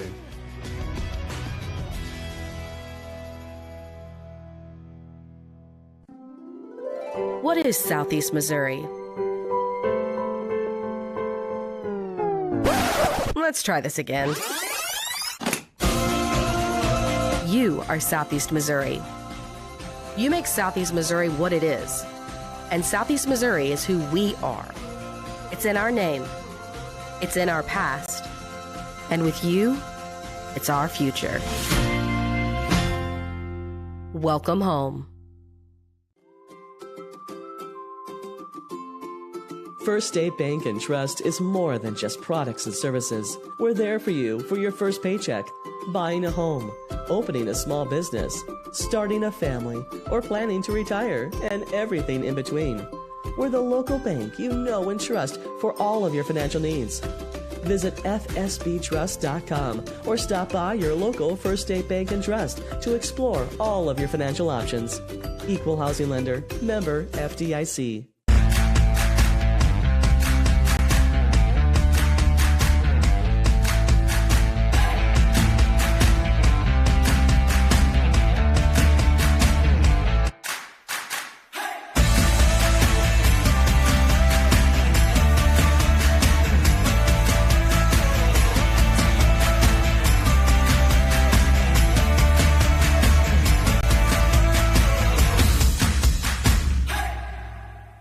If you are needing legal representation, contact Mayor Law Office today. As a former Missouri Assistant Attorney General and former Assistant Prosecutor in Pemiscot County, Dustin Mayer will put his trial experience to work for you. Mayor Law Office is proud to announce the addition of Sawyer Smith as an Associate Attorney upon completion of the bar. Whether your legal needs are personal injury, criminal defense, workers' compensation, estate planning, or family law, Dustin and Sawyer are your tried and trusted local attorneys. Please call 624-7876 to schedule an appointment or visit mayorlawoffice.com.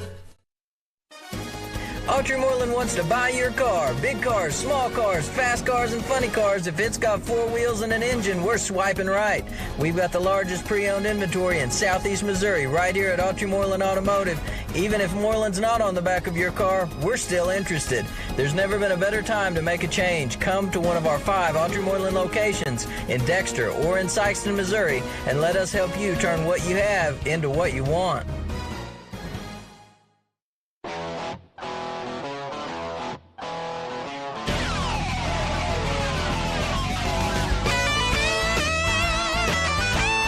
We're right here at King Jerry Lawler's Hall of Fame Bar and Grill on world-famous Beale Street, and as you can see, oh my gosh, we have the best barbecue ribs in Memphis. Oh my gosh, the gumbo is out of this world, but you gotta try the King's Triple Decker Slam Burger. You'll love it.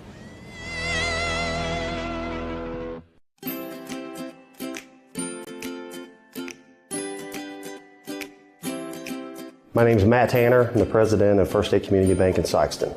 Being part of a community-based bank for me is the top priority. We have our roots here. We provide jobs here. We give back to our school. We provide scholarships. That is of utmost importance to us besides taking care of our customers. And we have the resources of a large bank, but the ability to maintain a local presence and local decision-making, a local board is an absolute astounding thing in this day and age of banking. I am Matt Tanner. I am First State Community Bank.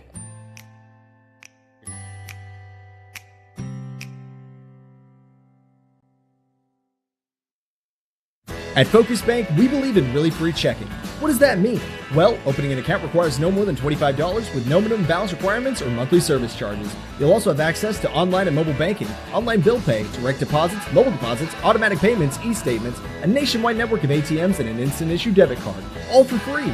Your first order of checks is on the house, and you'll also receive a complimentary thank you gift. Come visit us in Sikeston, Charleston, Crothersville, or East Prairie.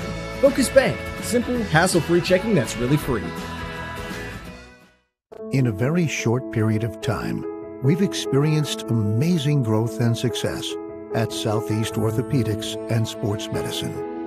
And through it all, we've had only one goal: to get you back to life. And when things get better, when you feel better, we'll be right here to cheer you on. Southeast Orthopedics and Sports Medicine, always by your side.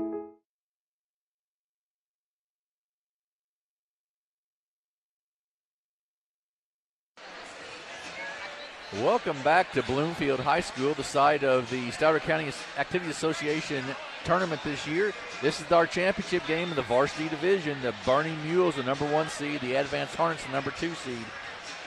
Tonight's game is sponsored by the Bank of Advance, the oldest bank in Stoddard County. Bank of Advance has been servicing the financial needs of customers for 119 years. With 6 locations to serve you, see Bank of Advance, where a handshake still matters. I'm Jim Riker, Bobby Alford alongside, and Bobby, we saw a really good JV championship game, and I really anticipate a really good varsity championship game as well.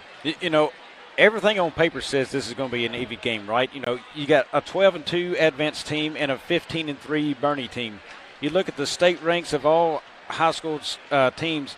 Bernie is ranked number 144 of all teams in the state, not just 2A, but all teams. You've got Advance ranked 145. Everything says they're equal there. So you look at Advance, they've got the Schrader kid down low. He's a big guy. Be careful with the hands tonight because you've got another big guy who's very good around the rim. He's got to be careful not to get in foul trouble. You've also got a shooter out there who can really do some things very well, and that is Sealman, number 30. He can absolutely rock it from three. I remember watching him and Dexter last year when they played the Bearcats and walked away from Dexter with that win. He absolutely killed them from the three-point line last year. Two very well-coached teams, by the way, too. But then let's look at the team in blue over here, Bernie. You know, they've got some kids all over the floor that can shoot the basketball. They shoot it well from Schooley coming off the bench. They've got Noah Foster who can shoot the threes. They've got Tristan Johnson who can shoot the three well. And a guy that comes in who can shoot it about anywhere on the floor, Latarius Robinson, he shoots it well from three. He shoots the jumper inside, the 18-footer, the 12-footer. And then you've got Nemo inside who is very smooth around the rim, a rebounding machine for this team. You know, you look at the depth of this team, and I think that's where you start to see the separation. So right now it looks like my pick's going to be Bernie for this game, right? You know, I'm talking big about them. They got the tools. But they embarrassed me last time at this gym. Remember that at the Christmas tournament? I do remember that very well. Same atmosphere. You know, this place is packed tonight. I feel like it's Christmas all over again, Jim. So there's no way I can pick the Mules tonight, is it? Well, wrong. I'm taking the Mules by a double-digit win. They're going to find a way to hit three-pointers tonight. They will pull this thing out by 10 or more is my prediction. The Mules will walk out of here as Stoddard County champs tonight. Well, I think there's a very good chance. And as I was driving up, I think the player that may really stand out tonight is Latarius Robinson. I think he impressed me at the Christmas tournament. I think he's got a chance to, you know, he is just, like I said, he can shoot it from anywhere. I think he may be the difference in this ball game tonight before it's all said and done. And he dropped 18 against Dexter coming off the bench. I mean, that's a big game. Right. He is a really fine player. And I think the other thing you mentioned, I think John Nemo's just going to be really hard. He may be a really tough matchup for the Advance Hornets, I think. So we got our starting lineups here for Advance. Number 2, 5'7" junior Tyler Davis. Number 12, Hayden Hitt, a 5'11" junior. Number 15, Hayden Laird, a 5'11" junior. Number 31, which is Colton Silman. And then finally the big guy, Jared Schrader, a 6'3" senior. For the Bernie Mules, Tristan Johnson, the 5'9" point guard, the junior, will start, as will Noah Foster, a 5'9" senior. Camden Powell, the 6' senior, also will start for the Mules. Hunter Corzine, a 5'11" junior, and then the big man, the 6'3" senior, John Nemo, number 33. Bernie in their white, trimmed in blue as the number 1 seed. Advance black and orange as the number 2 seed. They are the visitors on the scoreboard tonight. And we should have just a dandy game for you here on the Aycorp Media Networks. Also, here's where Schrader's got to be careful. You remember at Dexter when we called that game a week ago or so? Nemo in that game shot it very well from the line, so Schrader needs to be careful. Don't let him go to the line against you. Yeah, Nemo's smooth on the free throw line, no question. Tip taken down by the Mules as they start the game. Tristan Johnson with it will walk it across. Advance comes out in a zone defense, 2-3 zone. Powell with it, kicks it back out to Johnson. Tristan Johnson, nice pass inside to Nemo. He gets it blocked, taken away, and here comes Advance. Good hands, Advance. They're stripping that basketball away. And then a bad pass out of bounds. Quick turnover for the Hornets, and go right back to the Mules.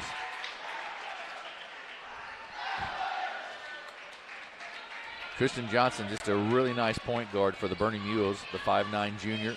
Kicks it right side to Corzine, and they kick it back out. Advance extending that defense a little bit. Free throw line, knocked away, trying to get into Nemo, knocked away, and then off of Noah Foster and out of bounds. 2 possession in a row. Bernie has gone straight to Nemo. I think they're making a point early. We're going to play this thing inside. Right, exactly right. They know to go right at Schrader. Up top, Hornets with the basketball. Bernie in a man-to-man. Inside, right side to Schrader. He picks up. He thought about the jumper, doesn't take it. Gets it inside. Shot up and off the glass, no good. Tip taken down, though, still by Advance. Blocked by Nemo, and then it'll go out of bounds off of Nemo, still belong to the Advance.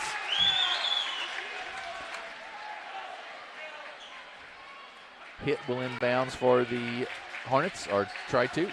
He does get it inbounds, so in the corner. They kick it up top to Tyler Davis to reset the offense. I like that mismatch down low for Advance there. Hit against Foster. Exactly right. I think it's a good one for him. You're right. Laird's jumper up. No good. Rebound, though, by Hit. He goes up off the glass and good. Hayden Laird, and it's 2-0 Advance with the lead.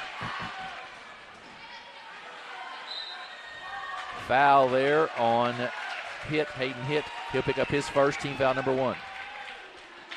Little grab. Johnson gets it in backcourt to Noah Foster.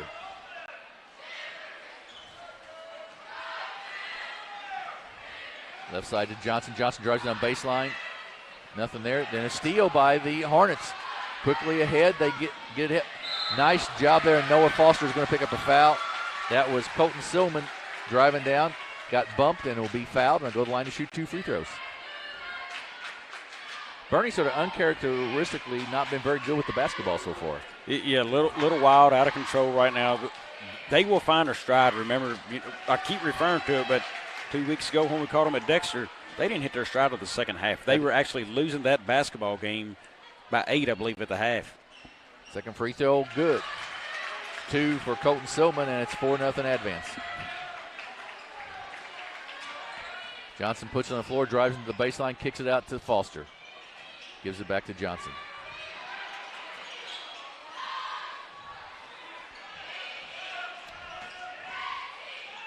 Up top, Powell.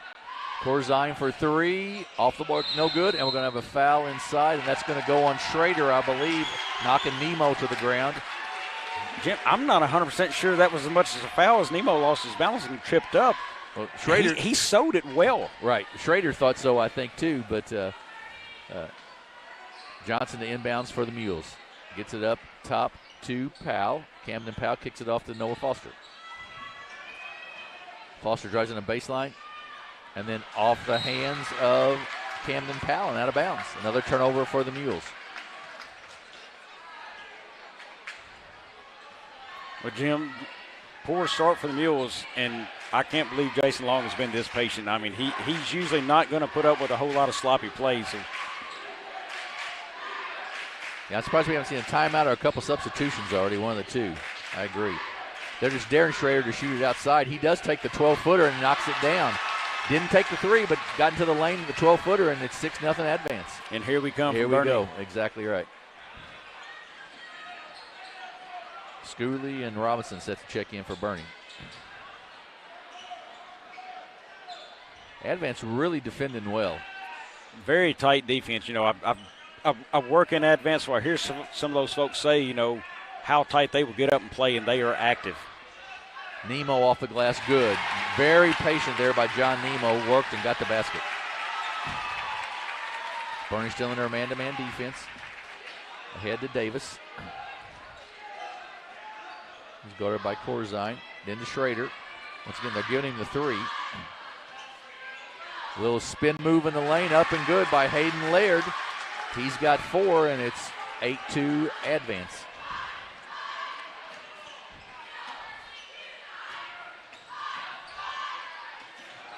They're inside, and it's going to be a bump, and it's going to be a foul on, I believe, on Hayden Hitt on the bump on Nemo.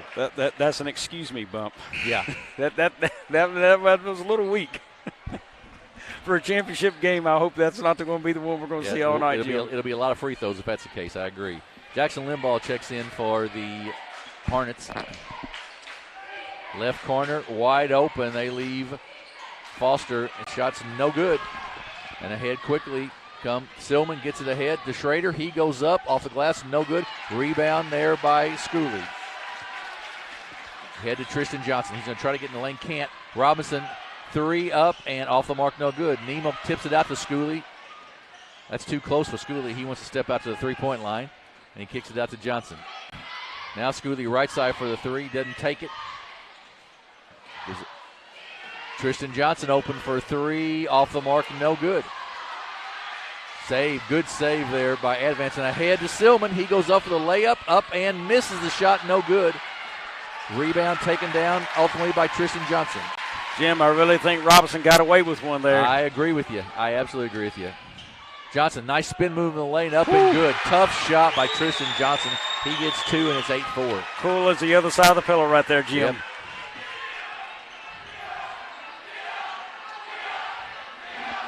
Bad pass.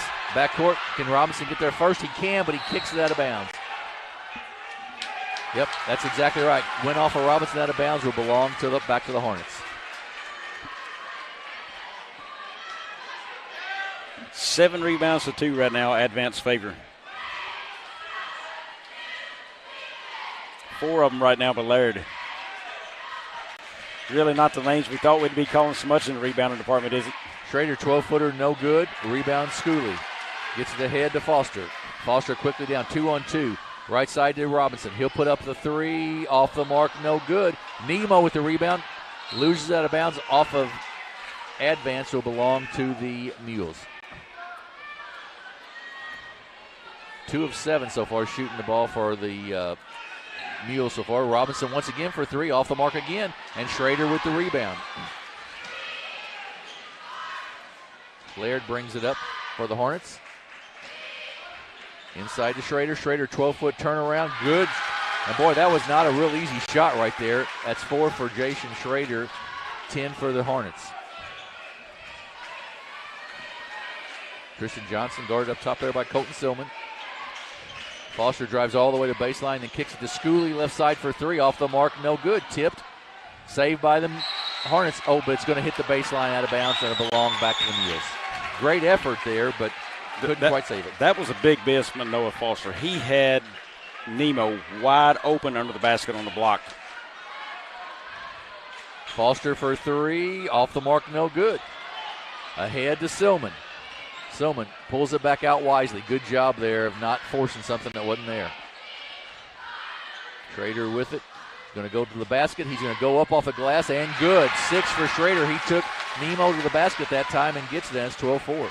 Schrader is showing out so far in the first. Tristan Johnson with it, off to Robinson.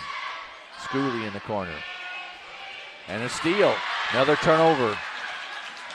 Just quickly down the floor that time. Tyler Davis really quick down the floor, and it's 14-4 with 1:32 to go in the first quarter. Coach Long saying, let's run our offense, gentlemen. Schooley, a quick 3, off the mark, no good. Over the top of the backboard and out of bounds, will belong to the Hornets. Corzine checks back in. Nemo out for the Mules. And quickly in the game is Hayden Hitt for the Hornets. Goes right past Robinson. Thought about taking the basket. Pulls it back out. Advance a reset. They give it to Schrader. He thought about it. Now a spin move up off the glass. No good. Rebound. Schrader, though. Great rebound up and good. What great hustle by Jason Schrader. Hustle there, and also Laird was back on defense. No, that was Hitt. Hitt was already back on defense. He stayed with the play, guy back, good basketball, Hornets. Advance really jumping into the passing lanes and creating a lot of havoc for the Mules offense. And the Mules are a team who doesn't mind a run, but they're not handling this kind of pressure at all. Foster with it, kicks it left side to Schooley for 3. Good. Micah Schooley for 3, and it's 16-7. 41 seconds to go in the quarter. Quickly down the floor. Up off the glass and good for Hayden Hitt. Hitt's got 6.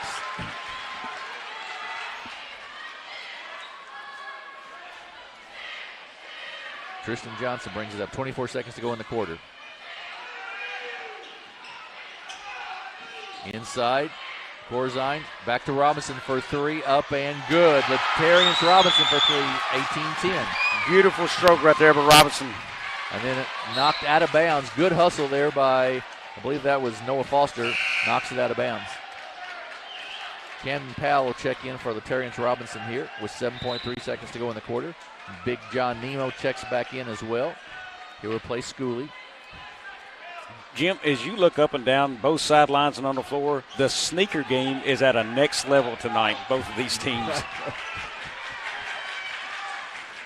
Left-handed up off the glass, no good by Laird, and that's going to be the end of the first quarter. It's Advance 18, Bernie 10. We'll be back in 1 minute with the second quarter of this championship game here on the Aycorp Media Networks. What makes a credit card great? A full-service credit card from your hometown bank. Introducing First State Bank and Trust credit cards. Local decisions and personalized support from the FSBT team you already know and trust. Plus, the convenience of managing your card with FSBT OneView Digital Banking makes it an obvious credit card choice. Visit fsbtrust.com to apply or stop by your local First State Bank and Trust branch for same-day card issuance upon approval. Member FD. We are back at Bloomfield High School. Into the first quarter, Advance 18, Puxico, Bernie 10.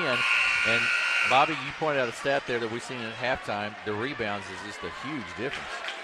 11 rebounds to 3. Advance is just taking them through the woodshed right now. If Bernie does not get interested in rebounding, they're going to make me wrong again tonight. They better get busy right here on the boards. Advance 8 of 16 from the field. Bernie 4 of 13. Advance has not taken a three-pointer. Bernie 2 of 9 from the three-point line. So Advance will have the ball to start the quarter here. That's hit with attempt to inbound it. He will get it inbounds to Laird. Hayden Laird will bring it across the timeline to Schrader. Schrader had a nice first quarter there with 8 points. He's going to take Nemo to the basket and then kick it out. Jump shot up and good by Hayden Laird. Laird with 4. Tristan Johnson with it up top. Advance still playing their zone. Foster with it, gives it back to Johnson. Johnson to Corzine at the free throw line. Shot is no good. Rebound taken down there by Hayden Hitt. He'll come up quickly. He'll get it ahead to Silman. Great catch by Silman. Stop, pop, up. Short, no good. Tip taken down by Johnson. Foster. Foster beats everybody on the floor, up and good for the Mules. That kid can flat pick him up and put him down. He can fly. You're right. Schrader gets it. There it is. Steal by Foster. Well, you don't want your big man handling the ball way out there. Foster to the basket. He gets bumped. They're going to call no basket. It's going to be on the floor, and that'll be the fourth team foul on Advance. Correct call. Yes, it was on the floor. Exactly right.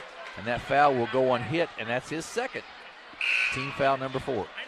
Well, you definitely don't want the guy who plays the 5 bringing the ball to the floor, but especially not that nonchalant either. I mean, he's got to know and get rid of that thing. If you've got to pick it up, that's fine, pick it up. But, boy, don't bring it up like that. Jack Bailey checks in for Advance. Foster and Schooley check back in for the Mules. And they kick it off to Tristan Johnson, who will set the offense for the Mules, who trail by 8, 20-12 with 6:57 to go here in the first half. Inside Nemo, 15-footer up off the mark, no good. Robinson, though, big on the boards, up and good. Latarius Robinson with the rebound. Beautiful pick and roll set up there for Bernie. Hit with it up top to Schrader. Schrader's going to go to the basket. He's going to be called a foul called, I believe, on the floor. Yes, it'll be a foul on the floor. Looks like Robinson picked that one up. I believe that's right. That will be Latarius Robinson, his first team foul, number 2 only on the Mules. And we need a dry towel. Got a wet basketball right now. So, yeah, 12-5 on those rebounds still for Advance. That's a biggie. And the 2 for 9 for Bernie from the three-point line. They're going to have to start hitting some of those threes. They like to shoot the 3, and they have not hit them so far. They haven't. Boy, Advance not even shot a three-pointer in the game yet. Silman drives right around Nemo, misses the shot though, then kicks it out. Shot short, no good. Silman with another rebound, but he's going to be fouled on the floor.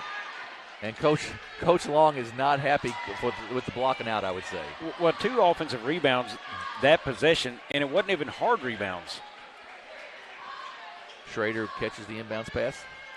Thought about the 18-footer, doesn't take it, now kicks it back out, and Advance will reset some offense here. Advance coached by Dennis Wheatley inside. Lost off of Advance out of bounds to go back to the Mules. Mules have picked up the defense intensity just a little bit, it seems like, here in the second quarter. They have, and it's brought them to a 6-point game. They need to keep it up right here, keep the speed up.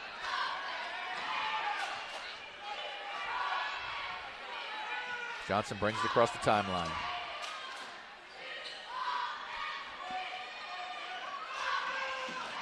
Robinson, the sophomore, with it. And has to kick it back out to Foster. To Schooley. Schooley, a long three. Wow. Good. That was from the volleyball line, folks, and that's 2017. Schooley's a shooter. There's no question about it. You got to know where he's at. It's got to be the shoes, Jim. Nice rebound right there. Offensive rebound by Jack Bailey. He puts it back, and it's 22-17. And Coach Long's looking for somebody to defensive rebound, I believe. Schooley with it on Johnson. Robinson puts it on the floor, tries in the lane, tries to kick it, an offensive foul on Latarian Robinson. That's his second, and that's going to hurt him. That's a big guy who can shoot it well, and there's 5 minutes left to go in the second quarter. Corzine checks in, replacing Robinson. And also a kid who can leap up and grab a rebound for him. Right. But I believe maybe Coach Long was telling him he wasn't rebounding exactly the way he wanted him to, so Hit will bring it up for the, or Laird will bring it up for the Advance Hornets. Give to Schrader. Nice give and go. Laird's jumper up off the mark, no good. Rebound run down by Noah Foster. Even that time, Bernie got the rebound. Advance is just in a better defensive or offensive rebounding position right there. Quick hands there by Stillman. He gets the steal. Gives it off to Schrader. Schrader's going to drive down the baseline. I'm going to have a block on John Nemo right there. And I think that was a good call. I think Nemo was he might have even been in position. He was falling down sort of before the contact. Yeah, he never got his body set. Right. Exactly right. And that'll be the first one on Nemo, the fifth one on the Mules.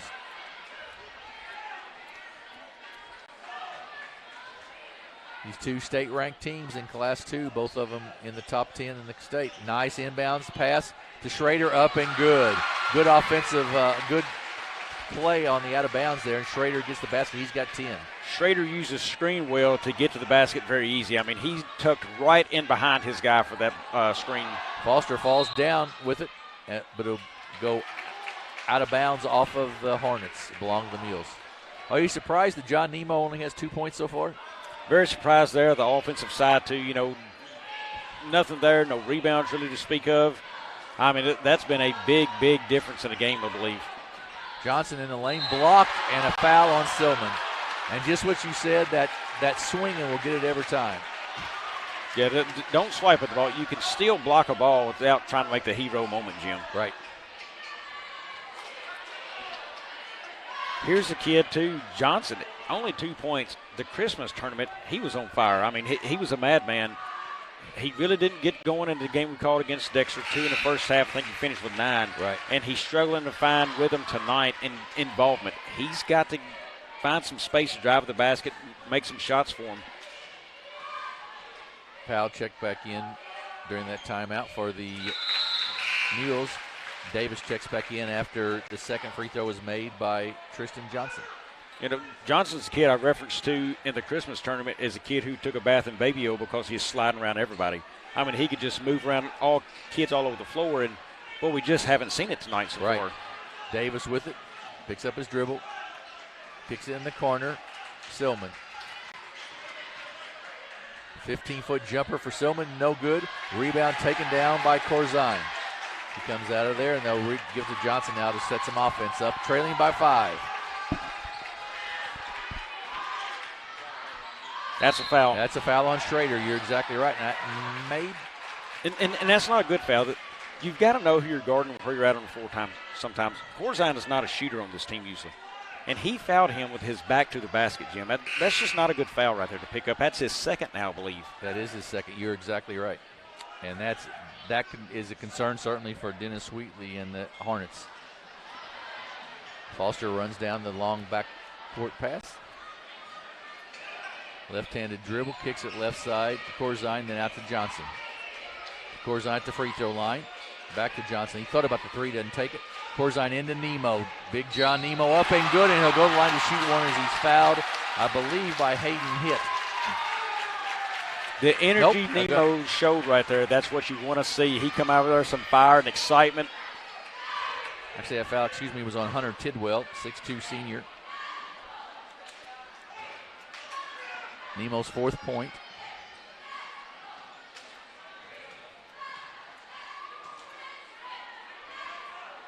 Up and good. So we've got a 2-point game. Coach Dennis Wheatley is going to take a timeout as Bernie's narrowed it to 2. We'll take one as well and be right back here on the Aycorp Media Networks. In a very short period of time, we've experienced amazing growth and success at Southeast Orthopedics and Sports Medicine. And through it all, we've had only one goal: to get you back to life.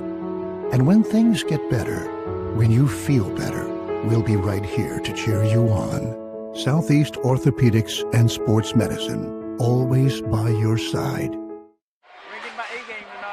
Back at Bloomfield High School, and we want to thank Bank of Advance, particularly Melinda Rainey, Harold Miles, and Neil Miles for their support of Aycorp Media Networks and the high school basketball that you're seeing here tonight as they're the title sponsor of this game. Advance with the ball in a 2-point lead. Bernie's narrowed it down here. They were down by, I believe, 7.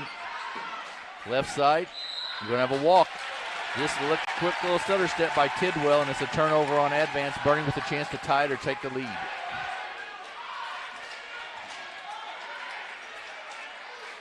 And I have to admit, I was questioning Coach Long in that first quarter in my mind a little bit about where's the timeout, where's the timeout. He was very patient with his kids, and they've sort of got back to the kind of game they play a little bit now. They've settled in, starting to handle the pressure a little bit better than they did. Getting some looks into Nemo right there at the end of that before the break. Corzine with a nice catch there, sort of a tough catch. Camden Powell with it, puts it on the floor, kicks it to Tristan Johnson, who's not there. Down for the layup, up and good by Hayden Laird. Another sort of unforced turnover by the Mules, and it's a 4-point Advance lead.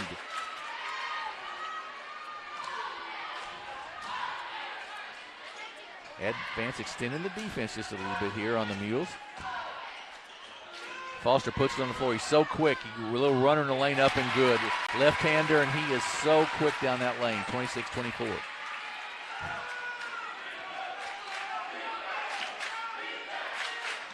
Good job, Schrader there. He's going to take it all the way to the basket. He's going to block by John Nemo. You saw how he had that head on the swivel when he had it near half court. He remembered what happened last time. Exactly right. Advance to inbounds here. They give it to Laird. Laird down the baseline. Nice spin move. Jump shot up. Off the mark. No good. Tip taken down by Johnson. He's ahead quickly for the Mules. He pulls it back out to Foster. Right side to Powell. Once again, the passing lane. And we're going to have a timeout by Coach Long there. The passing lanes are being really exploited by the Hornets. We'll take a quick break here as well, with it being 26-24, and be back with 2 minutes to go here in this first half on Aycorp Media Networks. First State Community Bank has been named the #1 bank in Missouri by Forbes, and we think they might be onto something. When it comes to banking, we've always said that people should come first, and we hold true to that idea. Opening an account has never been easier. You can even do it online. We want our community to thrive, and that's why we put it in our name. So come bank with the certified best at First State Community Bank, serving our community because it's who we are.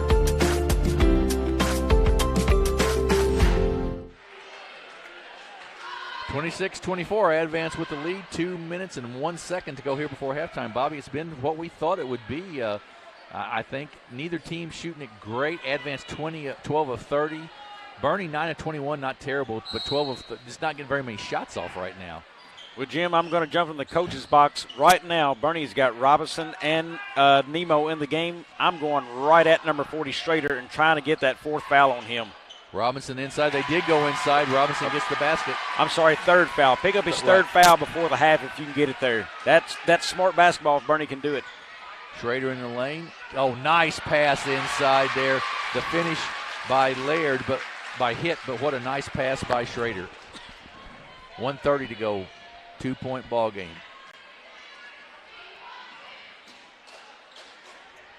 Noah Foster, a little turnaround jumper, no good. Rebound by Davis. No, that's not a walk. That was not a walk. It, he did a good job. You're exactly right. Schrader puts it on the floor, spin move, kicks it back out. And Advance will reset here with a 1:10 to go in the quarter. Feed that rock to Schrader right there. To Davis. In the corner, three-pointer, up and good. Hayden hit for three for the Advance Hornets. That's their first three-pointer, first attempt, and first one made of the night. Foster cut off there nicely. Then Johnson in the lane, little runner up and good. That was too easy. The attention Nemo just calls right there. They are trying to pin him down, and it was really easy. Yeah, very easy for Tristan Johnson right there. And a steal for Johnson. He goes down for the layup. It's up. It is good. And 31-30 with 29 seconds to go in the quarter. Johnson all of a sudden with 8 points for the Mules. Robson's got to be careful there. Coach Jason Long's wanting him to get up tight right there, but he's got to be careful with 2 fouls.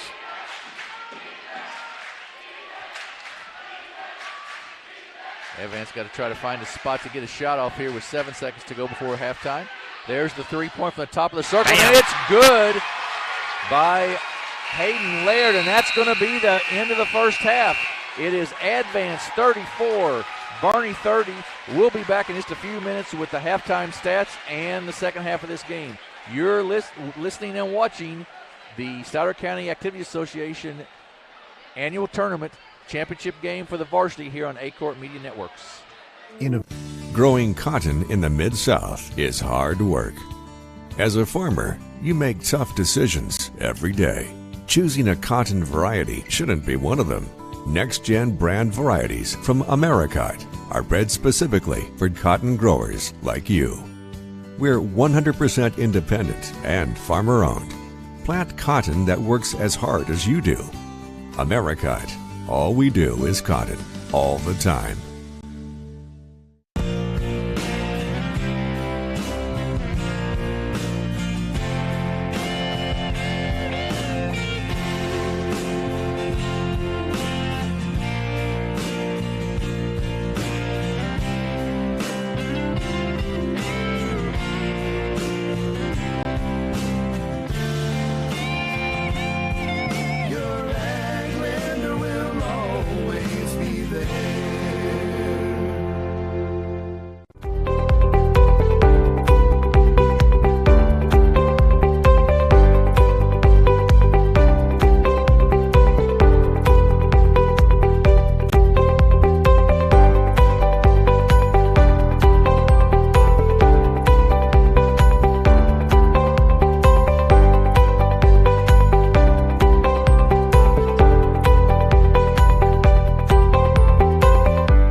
Decisions for your operation, you need 2 things: accurate, secure data and the ability to make it work for you. Introducing AFS Connect Advanced Farming Systems from Case IH. AFS Connect puts you in total command of your operation, bringing together your farm, fleet, and data like never before, with ongoing support from your Case IH dealer every step of the way, so you can increase efficiency year-round. Whether you're optimizing soil conditions, managing nutrients, planting, or harvesting, AFS Connect allows you to remotely monitor every machine. You'll have access to location, diagnostics, fuel, and engine data, giving you the information you need to make the right decisions for your operation. Now that's rethinking productivity.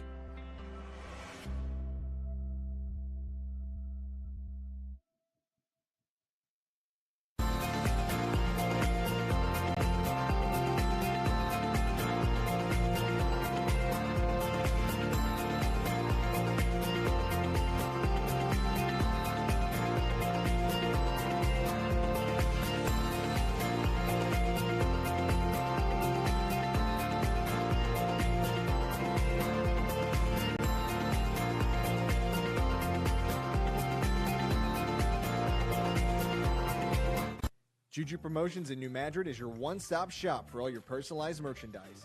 Whether it's screen printing, embroidery, promotional products, heat presses, or decals, we've got something that will suit your needs. So you, your school, or your business will always be looking its best. There's tons to see, from apparel to accessories. So what are you waiting for? Stop into Juju Promotions today in New Madrid, Missouri. And don't forget to like us on Facebook.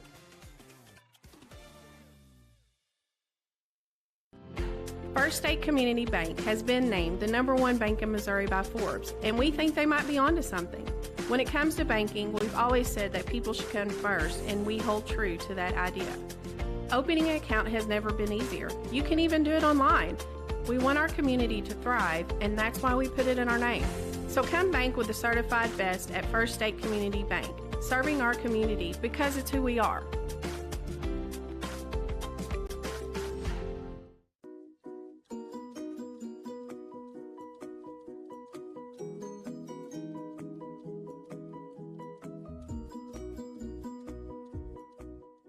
The team at Burns, Taylor, Heckmeyer, Green, and Edwards have been serving Southeast Missouri for nearly 40 years. When you have been injured on the job, call Burns, Taylor, Heckmeyer, Green, and Edwards. When you need someone to fight for your rights, call Burns, Taylor, Heckmeyer, Green, and Edwards.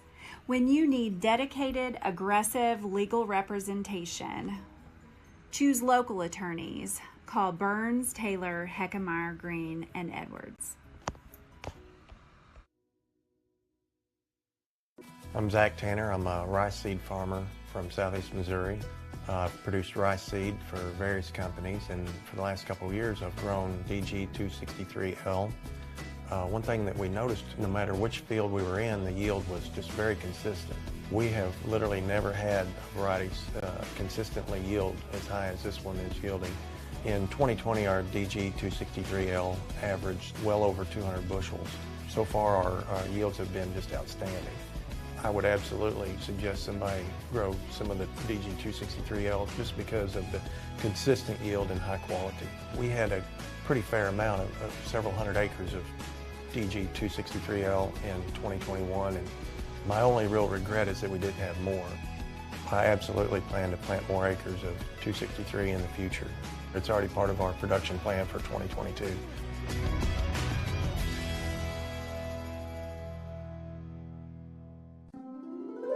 What is Southeast Missouri? Let's try this again. You are Southeast Missouri. You make Southeast Missouri what it is.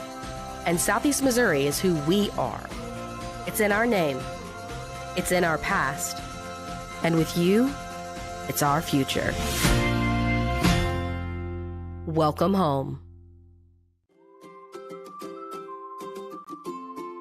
First State Bank and Trust is more than just products and services. We're there for you for your first paycheck, buying a home, opening a small business, starting a family, or planning to retire, and everything in between.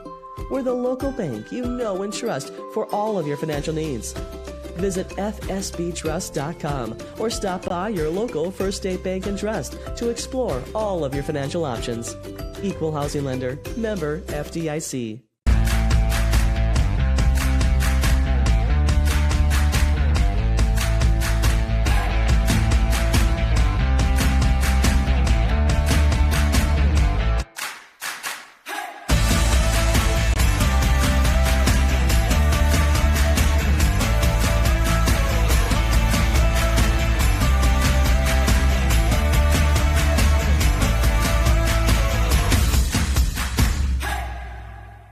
If you are needing legal representation, contact Mayor Law Office today. As a former Missouri Assistant Attorney General and former Assistant Prosecutor in Pemiscot County, Dustin Mayer will put his trial experience to work for you. Mayor Law Office is proud to announce the addition of Sawyer Smith as an Associate Attorney upon completion of the bar. Whether your legal needs are personal injury, criminal defense, workers' compensation, estate planning, or family law, Dustin and Sawyer are your tried and trusted local attorneys. Please call 624-7876 to schedule an appointment or visit mayorlawoffice.com.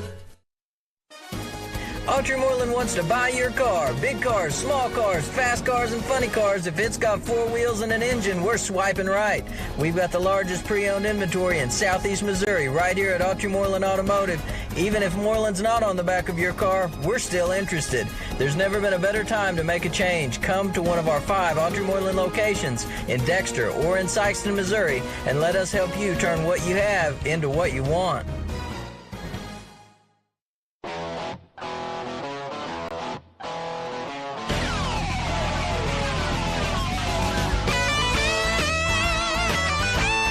We're right here at King Jerry Lawler's Hall of Fame Bar and Grill on world-famous Beale Street, and as you can see, oh my gosh, we have the best barbecue ribs in Memphis. Oh my gosh, the gumbo is out of this world, but you gotta try the King's Triple Decker Slam Burger. You'll love it.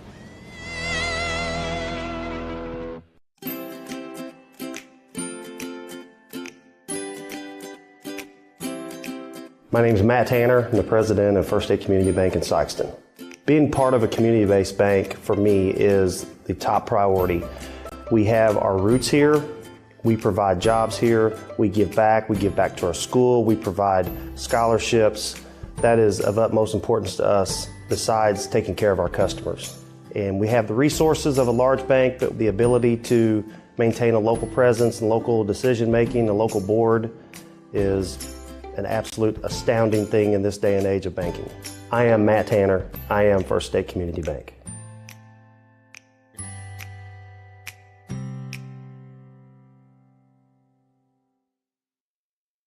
At Focus Bank, we believe in really free checking. What does that mean?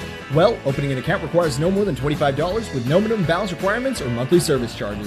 You'll also have access to online and mobile banking, online bill pay, direct deposits, mobile deposits, automatic payments, e-statements, a nationwide network of ATMs, and an instant issue debit card, all for free. Your first order of checks is on the house, and you'll also receive a complimentary thank you gift. Come visit us in Sikeston, Charleston, Crothersville, or East Prairie. Focus Bank, simple, hassle-free checking that's really free. Back at Bloomfield High School, we've got one half of the Stoddard County Activity Association tournament left, folks. It's 34-30 at halftime. Advance with the lead, and one of the things that really stood out to us was rebounds, Bobby. Rebounds, and when you look at it from an offensive rebound side that Advance is doing, they have 10 offensive boards versus 7 defensive, and it's not just one player. So for Bernie, it's collectively a bad effort in blocking out from a team effort. You know, they've got to do better. You can't allow a team 10 offensive boards and a half. You just can't do it and win. Same starting 5 for Bernie that started the ball game out there. Tristan Johnson kicks off to Foster, to Powell. They reset. Corzine at the high post. Nemo at the low post. Foster down the baseline and kicks it out. They kick to Johnson, top of the circle. He doesn't take it. Now he takes a 12-foot jumper off the mark, no good. Rebound Schrader ahead to Silman. Silman down the floor for the layup, up and good.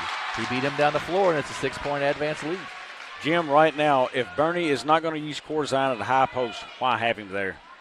A couple of times they could have pushed that ball inside to him. You got to be smart right here. Get it to him if he's the open man. Right, and then let him dump it down low to Nemo would be your wish, certainly. Dump it, jump shot, something, go to the rim if they're not expecting it, anything right there, because that's a gimme play they're letting them have. Advance with the basketball after the turnover. They kick it. Long 3 from the corner, off the mark, no good. Rebound by Corzine, and then he's fouled by Tyler Davis. That's a tough 3 as he was fading away from the basket right there. You don't want to shoot that shot that way. Only 5 free throws in that first half. 3 for Bernie. They made all 3. 2 for Advance. They made both of theirs. It's sort of unusual to see that few of free throws. Well played, clean game. There's Corzine at the top of the circle. To Powell. They look inside to Nemo. Not there. Now turn and face the basket if you can, young man. There you go. He did, and then good inlet pass to Nemo, but it's loose on the floor. We're going to have a jump ball there, and it will belong to Advance.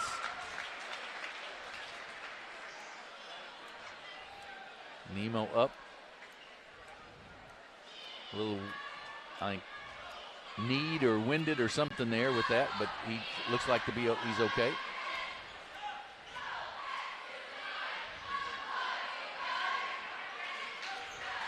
Bernie goes to a full court press. Advance breaks it though. Davis with a tough catch, makes it. Somebody's open. Schrader with it. Loses it though and comes away to the Mules. I think that was hit. It was open on running to the baseline there. Tristan Johnson, tough shot, and it gets it to roll. That's 10 for Tristan, and it's a 4-point game, 36-32. See how Advance handles the pressure, the 1-2 or the 2-2-1 pressure of the Mules. Jump shot, Silman, no good. Rebound by Noah Foster. Sort of a quick shot there. Quick shot, and he had a guy, Nemo, they could have made him choose right there, and he didn't make him. He settled for a shot that he didn't need to take. Had the guy running baseline, didn't even look at there. Corzine at the free throw line, kicks it back out to Johnson. Powell for three from the right side, good. Spliced for three, and it's 36-35. Jim, what did he just say? Give it to Corzine at the high post. When you do that, the defense moves, wide open three. Ahead to Schrader. They certainly talked about that at halftime because they've gone to the high post every time down the floor here. Schrader with it, right side, Silman. Back out to Laird, and they're reset now. Right corner hit. Give it to the big man there. He had him posted. He did. All the way Steal across the court. ahead to Noah Foster, up and good, and Bernie with maybe their first lead of the ball game, 37-36. Well, when your big man is posted one-on-one on their big man, you got to let him have an opportunity. Schrader's going to try to take it to the basket. He does take it to the basket. The shot's no good. Rebound, no Silman. Up and good for Advance. And Advance has got to be careful. You got to give him the touches. You just saw the shot Schrader threw up. That's not what you want. Give him his touches when he's got him posted. Johnson to Foster. One more. There it is. There it is. Once again to Camden. Powell for three. Long, no good. And over the back on, I believe that'll go on hit.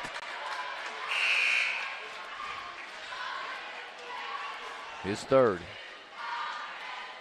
Robinson checks back in for the Mules, replacing Nemo. Now if you're Advanced offensively, you really want to get the ball inside the Schrader, I got to believe.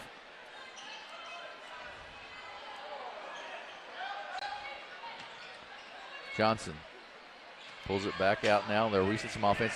Noah Foster from the free throw line, no good. Rebound by Corzine inside though. Kept it alive. That's a smaller Corzine being smart with the basketball and just getting it out of there. Robinson, little spin move, 15-foot jumper, free throw line is long, no good. Taken down by the Hornets. Schrader going to go to the basket. Is going to be fouled and make the basket. Going to go to the line to shoot one. And they immediately went to him, and he took it straight to the basket with less size in the ball game from the Mules. Smart basketball by Advance. Won't be long till Nemo's back in the game. I'm guessing that foul was on Corzine, his first. Free throw up and good. Schrader's got 13 now. And it's a 4-point Advance lead.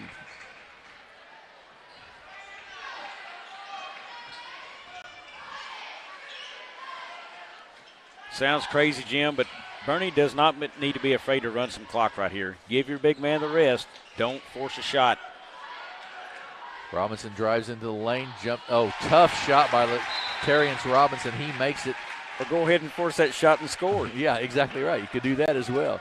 And that's going to be a 30-second timeout. I think we'll keep it right here, Bobby, with it score 41 for Advance, 39 for Bernie. So, 2-point game here. What I think Advance or Bernie's got to think about trying to pick up the third foul probably on Jason Schrader if at all possible. Well, yeah, because he's only got two, so they didn't get the third foul before the half. So, Schrader's a guy, he's been a nuisance for Bernie all game. Don't forget about Hayden Hitt. He's got 10 in this game, and then there's Hayden Laird also, 9. They've kind of scattered their scoring out. For Bernie, they've got to find the guy who can get hot in the rotation to shoot the three. Schooley doesn't handle the ball as well as some of these other guards in the game. It's probably why you're not seeing him as much here. So one of these guards on the floor now, they need to be able to pump some threes in. That's what they specialize in. see him tie this game up or extend the lead with something like that. Full court press still. And then a bad pass, but they get away with it. Laird gets it across to Silman. Silman inside, and then a bad pass once again. Corzine comes away with it. That's why you run the floor. Johnson's going to go all the way to the basket. Little runner up off the glass and good. Tristan Johnson, a tough one in the lane. He gets it to go. And it's 41-41. We're tied. Look at there. And once again, great defense that time by Powell. Then Foster with the left-hand layup and Bernie with the 2-point lead. And Coach Dennis Sweetley's going to take a timeout as Bernie takes the lead. He'll take a full timeout. We'll take one as well. It's Bernie 43, Advance 41. We'll be right back here on the Aycorp Media Networks. Growing cotton in the Mid-South is hard work. As a farmer, you make tough decisions every day. Choosing a cotton variety shouldn't be one of them. Next-gen brand varieties from Americot are bred specifically for cotton growers like you. We're 100% independent and farmer-owned. Plant cotton that works as hard as you do. Americot. All we do is cotton, all the time. Back at Bloomfield High School, I want to thank once again the Bank of Advance for their sponsorship of our game tonight. 43-41, you were mentioned there during the timeout with Nemo out of the ballgame and the size out of the ballgame. Bernie's really sped it up a little bit, really, and Advance wasn't ready for that, I think. And I think that's why you see the 2 turnovers happen right there. The 2 trips up the floor in a row for Advance. It was a different speed out there. You know, with Nemo back, it's a slower guy on defense. But now all these guards in the game moving everywhere, man, they closed out in a hurry. Advance. Bernie extends their defense a little bit. Laird jump shot is short, but he's going to be fouled, and that'll go on Corzine, I believe. Yep, that'll be his second, and we'll send Hayden Laird, the 5'11 junior, to the line to shoot 2 free throws. He's had a nice night tonight. 9 points, 4 rebounds already. A tad surprised that Advance didn't counter and bring Schrader out of the game to get some rest with Nemo coming out. He's got to have breaks somewhere, but he's kind of been an Iron Man so far. Hadn't come out, I don't believe. Right. But that's right. It's a tough job when you're a big man down there beating and banging around the whole game. Nemo checks in. Corzine checks out. Second free throw is good, and we got a 1-point game. Foster with it across the timeline, guarded by Davis. Kick it out to Tristan Johnson. They're looking inside for Nemo. Not there. Good defense, and they do finally kick it off and a reset. Schooley set the check in for the Mules. Jim, I'm going to tell you a dangerous offensive set after this shot. No good. A nice block out by Schrader. I see Nemo on the low post and Robinson at the high post. That's a dangerous set right there. Quick steal. Noah Foster for the layup, up and good. He's so quick, folks. He's got 10, and it's a 3-point Bernie lead. And the reason I say that, Robinson can shoot the jumper so well right there. That's a Bernie. Look, Bernie needs to stick with is that high-low offense there. And a reach-in foul on Latarius Robinson down the sideline. But he's got to stay in the game. I mean, that'll be his third, I believe. I think that is right. It is his third, yep. Powell checks out, and Schooley checks in for Bernie. And also, if you go that high-low right there, now you've got Schooley in the game. You've got a really good three-point shooter. Johnson can shoot it well. Foster can shoot the 3. Yeah, it opens things up. You're exactly right. Schrader to free throw line. Drives to the basket, up off the glass, no good. Tipped up, rebound by Schrader, though, offensive. Then he gets it knocked out of bounds, and it'll belong to the Hornets still. Another offensive rebound, though, for Advance. I am shocked at the number of offensive boards.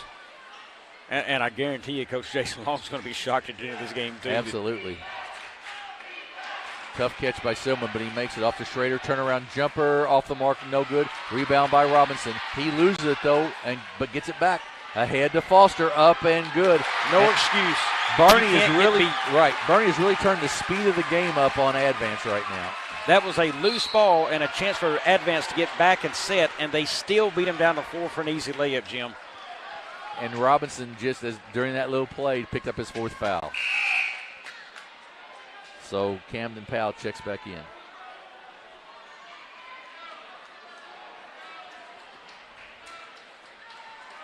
Five-point Bernie lead, 47-42, their biggest lead of the game. Schrader with it, the free throw line, guarded by Nemo. He's going to take it to the basket. He's going to be fouled on the floor, and it'll be Advance's basketball. And that is the second, I believe, only on Nemo, possibly. Oh, yeah, second on Nemo. He does a really nice job of not picking up fouls as a big man. All the games we've seen him play. Laird jumper, good. Hayden Laird now with 12.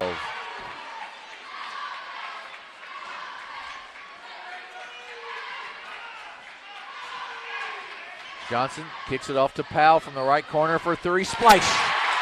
50-44. He has had a couple of them tonight, and they've all been big ones. Yeah, and nothing but net both times. Schrader, little runner in the lane, off the mark, no good. Tipped. Schrader gets it back, running hook, no good. Gets his own offensive board once again and finally puts it over the rim and in. And Coach Long just cannot understand that they can't block him out, I think. He has been nothing but remarkable on offensive boards tonight so far this second half. Powell, long 3, good at the buzzer. Camden Powell with his 3rd 3 of the night gives the Bernie Mules a 53-46 lead as we go to the 4th quarter. We'll take a break and be right back on the Aycorp Media Networks.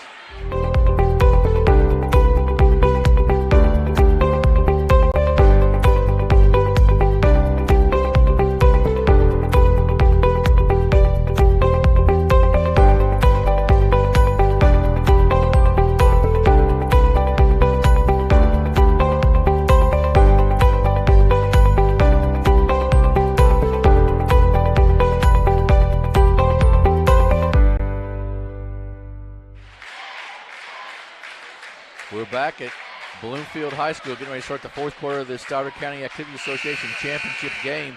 And Camden Powell just 2 daggers right then on Advance, 2 threes right in a row down the floor, Bobby. He sure knows how to take us to the 4th quarter, doesn't he, of a championship game? He does. I mean, he hit one, and then as the buzzer goes off, he hits the other one from about 24 foot or so. And and not only that, but Bernie gets the ball to start the quarter as well. 7-point lead. They've really turned up the speed a little bit on Advance, and that's been a big difference, I think. Foster drives down the baseline, kicks it across to Powell. He's hot right now. Corzine from the free throw line, good. Hunter Corzine. Sitting at that high post right there. Schrader with it. Corzine fighting for it. Tough pass, hot hit, catches it though. Right corner. They kick it back out to Laird. Advance really needs a basket right here in the worst of ways. Schrader's going to go to the basket. He's going to miss. John Nemo with the rebound. Jim, he has really taken some tough shots in this game, Schrader has. Yeah, he has. You're right. When you're down, you don't need that shot. You know, if you're up, maybe, but, man, make that easier on yourself there and your team. Johnson for 3. Good. Oh, 2, excuse me. On the line, 2. But it's another 2 for Bernie, 55-46. Pitt drives down. Jumper at the free throw line, off the mark, no good. Advance has gone cold. Foster quickly down for the Mules. He's going to take it all the way. He gets it knocked out of bounds. Will stay with Bernie.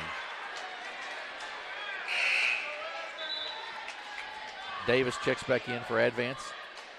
Well, Bernie's on a big run right now. Advance needs something to go their way. They need a turnover and a nice bucket, something to get their crowd back into it. Foster with it, gives it off to Johnson. In the corner, Foster doesn't take it to Camden Powell. You're up big, no need to rush a shot. Yeah, that's exactly right. They're going to get a good look. They do get a good look. Johnson misses it, but it was a good look. Knocked out of bounds by Johnson. That was the look you want, though, from about 10 foot, I think, Bobby. Don't you? 11-point lead for the Mules with 6:22 to go here in this championship game. Jim, do you think Jason Long wants this tournament win? I Boy, think he is coaching hard over there. I think he does.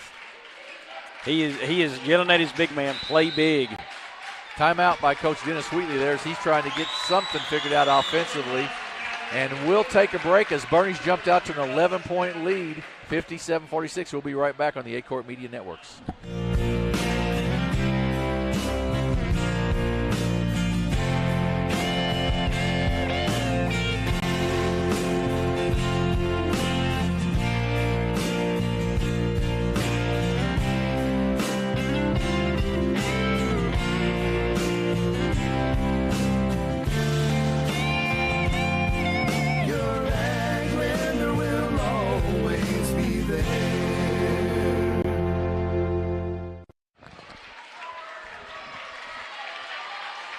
Back at Bloomfield High School, Bernie has jumped out now to an 11-point lead, and it's been all Bernie in about the last 4 or 5 minutes, Bobby, and Advance really trying to find a way to get something going offensively.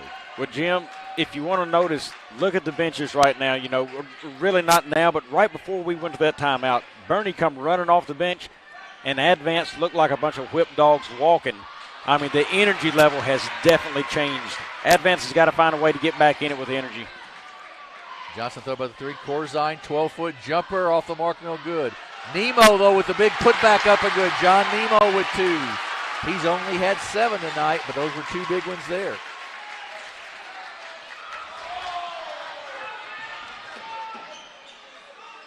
Davis up top.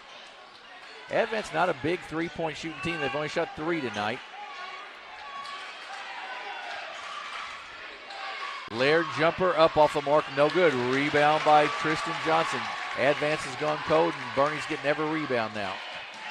Johnson spin move, kicks it right side to Foster. Foster drives in about a 7-foot jumper from the baseline, good. 15-point Bernie lead with 5 minutes to go.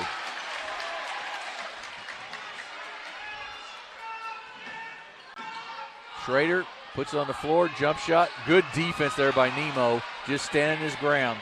Again, that was a tough shot for Schrader. Yeah, it was. Laird jumper, no good. Rebound by Tristan Johnson. And another kid I haven't seen for Advance, really, Seelman. Yeah, not a whole lot of shots. And I know he can hit threes because I've seen him last year, and I think he shoots it well here.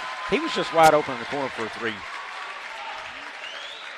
Noah Foster go to the line to shoot 2 free throws here. Noah's had a really nice night.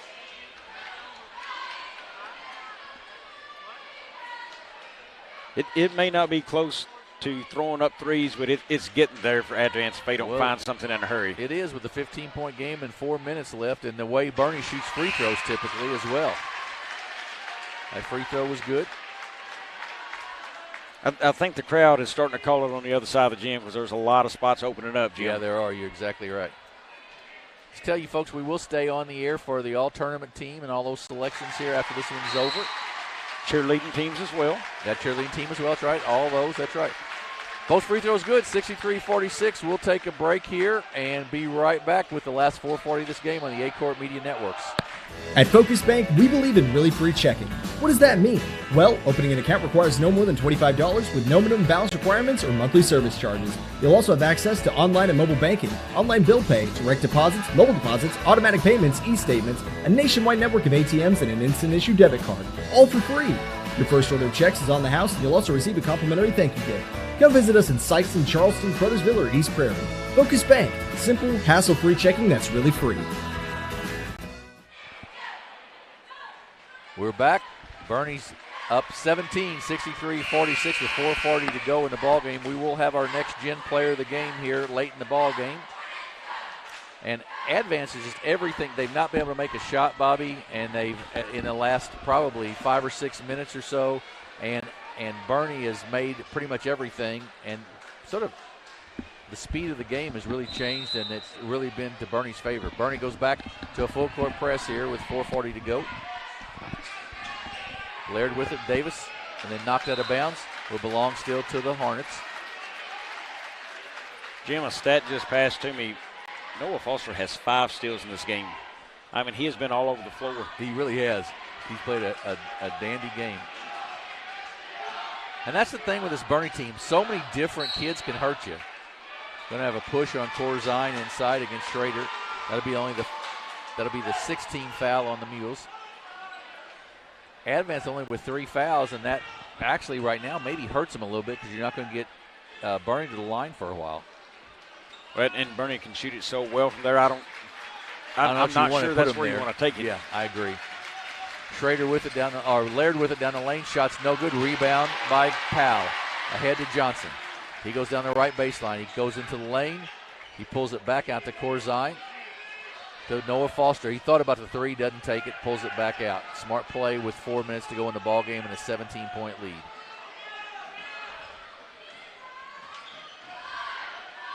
To Foster inside to Nemo. Good patience. He sure was. Absolutely. Corzine picks it up. Good job there, Corzine, to find the open man. Bernie's just milking some time off the clock, and they can do that with this kind of lead. Foster, great penetration. I'll tell you what, just very patient and found the open lane.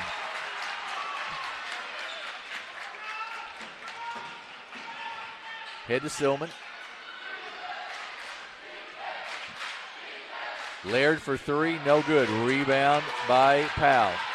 Now, I mean, Jim, that goal just has something over the top of it for Advance. They really cannot does. get one to fall. They shot the ball so well in the first half, and now that they're now 20 of 56 from the floor, 18 of 52 from the 2-point line. So they've really struggled shooting here in the second half. Nemo with the catch there. Got to give it somewhere, though. And finally does to Foster. Nowhere inside. Is going to be blocked there. And it'll be a foul on Advance. Bernie will keep it. Foul was on Hayden Laird, his second, team foul number 5. Well, Jim, right now, to credit to Bernie for not panicking early in this game, getting down. I mean, they come out, they was way down in this game. Right.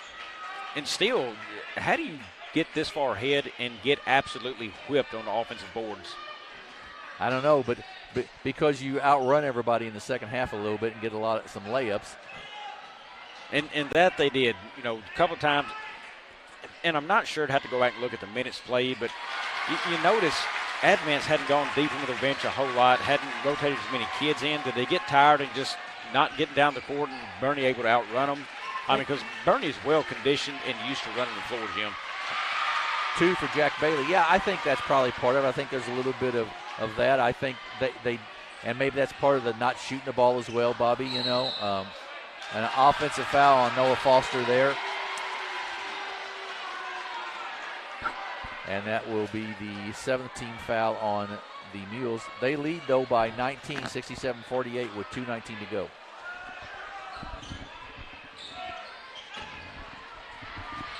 Shot up and good by Bailey.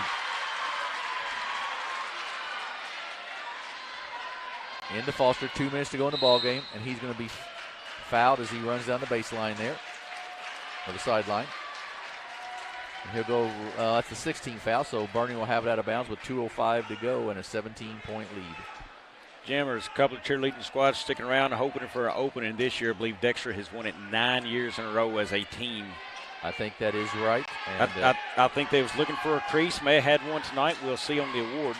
Yep, be interesting to see. I know those cheerleaders put a lot of time and a lot of effort into getting ready for this tournament in particular. Johnson up top, just trying to dribble it out. Coach Long just asked them to basically dribble it out here, make them foul.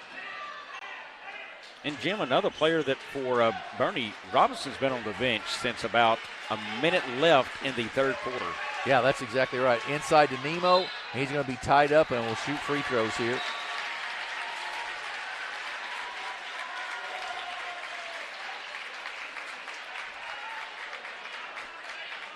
Coach Long, you were talking about the patience. I'm very impressed with Coach Long's patience in that first quarter, not panicking, not taking a timeout, not doing something he shouldn't have done. He lets kids play it out. And like you said, they worked through the little issues they had in that first quarter and made it to, and now they're up 17.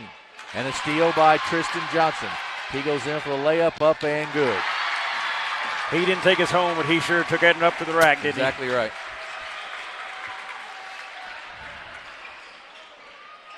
Schrader the looks speed of inside. Bernie.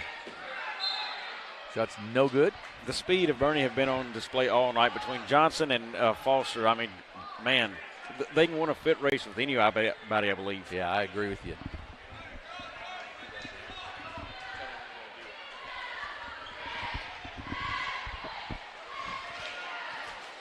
Schrader at the line to shoot 2 free throws. Shot up and no good. And even free throws they're struggling with right now. I think it's a little bit of being tired probably.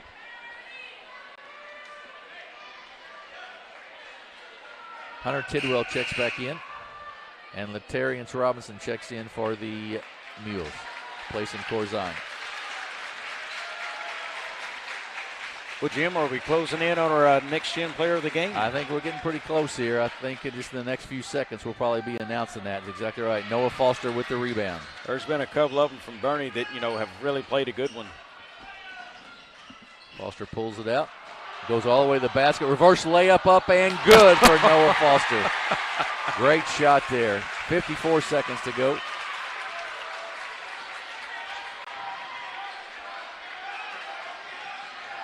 Schrader spin move up off the glass and good. Nice, tough spin move Sure shot. Was. Johnson with it, just trying to get it across the timeline. I don't know that Advance is going to foul here. I believe Bernie's going to come away with the championship. Robinson's going to hold it a little bit.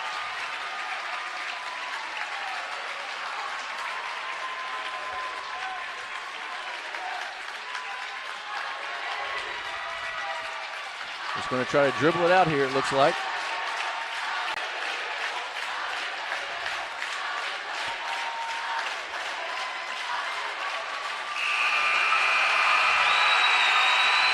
And the final score, Bernie 71, Advance 52, and our next-gen player of the game, 20 points, 5 rebounds, 5 assists, Noah Foster. He had a heck of a game, Bobby. And he really did it all, the steals, the layups, his speed, turnovers he created.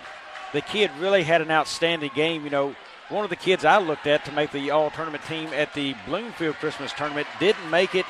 He actually had one of the thoughts that I had kind of picked for him to go there. Didn't get voted, but boy, he earned this one tonight. Absolutely. He had a whale of a game. Final score 71-52. Bernie will be getting their first place trophy, and Advance, of course, their second place trophy. We'll also have the all-tournament teams coming up, and the all-cheerleading squad and the cheerleading team that wins this year for Stoddard County. So a lot still to come here on the postgame show. Jim, I think before we hit these stats, we'll let these guys go ahead and give these trophies out. We'll try to catch these stats up. They'll go pretty quickly, I believe, here. Yeah, so Advance with a second place finish. And don't count Advance out. They've got only 2 seniors on that squad, so they got a bunch of juniors coming back next year. That'll be back next year. They're going to be a good basketball team, and Dennis Wheatley does a great job with them. 20 offensive rebounds tonight and still lost. Wow. That is something. That's a stat I can't believe. That is amazing, really. That's shocking, sort of. And that's a tough one to lose. When you do that well on one end of the floor, you think you can walk away from this thing with a victory. If I tell you one team beat the other 20-5 on offensive boards, you told me somebody won that didn't win. Right. Bernie with the Stoddard County Championship. They were disappointed in the Christmas tournament, Bobby, but not tonight, that's for sure. Couldn't be denied this time. I mean, they did well. Still didn't go crazy on the threes. I think they were 6 of 15 maybe shooting the 3 ball. Advance only 2 of 4. 6 of 15 is not a bad night. It's over the 33%, but they just got it done in other ways. Really, the defense picked it up so well. Only 5 free throws. They were 5 for 5 from the free throw line, but 30 of 52 from the floor, which is about 60%. So that's really good. That's really good shooting. Yep. Real quick before we get with the tournament teams, for Advance in the book, we had Tyler Davis with 2, Hayden Hitt had 10, Hayden Laird 12, Colton Silman had 6, and Jason Schrader had 16. The other side of the board looks like Tristan Johnson 18, Noah Foster 20 in the game. Camden Powell had 9, all of them 3-pointers and very big ones. Hunter Corzine 2, John Nemo 7, Michael Schooley 6, and I do not have the totals on Robinson. I know he scored a couple. Our screen just hadn't moved down to his name, and I can't control that. I'd love to get it. Luke, if you can get me the totals on Robinson, I'd love to give his total point score to this one. And the Bloomfield Wildcats win the 2022 Cheer Award this year. First time in 10 years it has not been from Dexter. Congratulations to those Wildcat cheerleaders. I know they put tons and tons of work in to be able to do that. You know, we talked about having a crack and a seam open for somebody, right. And congratulations to Bloomfield. You know, they cheered loud and hard this weekend. This is a big deal to other schools. Dexter has won this 9 times in a row. Right. So for somebody else to get it, that's a reason to work hard. Now it gives them all a chance to come back and work hard again next year because, boy, it's disappointing when you walk away and don't get that chance every year, it seems like. And so congratulations to Bloomfield. Latarius Robinson finished with, it looks like, 9 points in this game. So we did get his totals as well. And Bernie shot 58% from the field, 65 from 2-point range, 40% from 3-point range, and 100% from free throws. That's good shooting. That gets it done right there. You betcha. And that's what puts trophies in a trophy case at home at your school for you.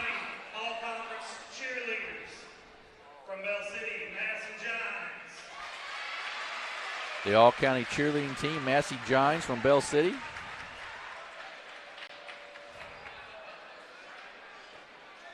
And we're just hearing it when you are, folks, so we'll just announce them as we hear them.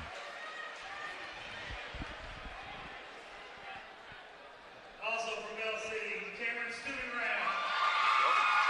Cameron Stuberau from Bell City as well. Congratulations to these young ladies.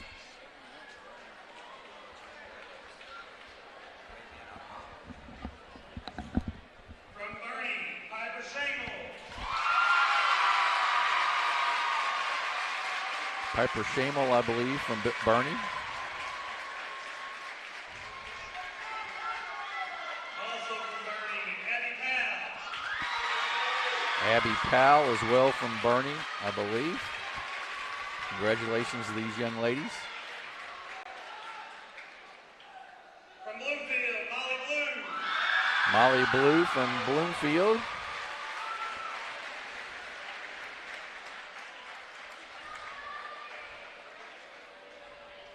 Also from Bloomfield, Carson Phillips.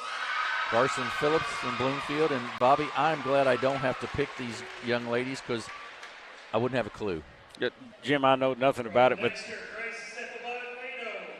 this is the granddaddy of them all for the cheerleaders in Stoddard County right here. Exactly this right. is a big deal. Grace Sapavano from Dexter.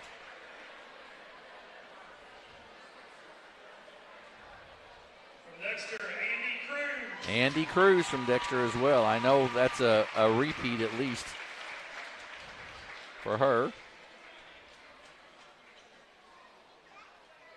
Also from Dexter, Rachel Lynn. Rachel Lynn from Dexter.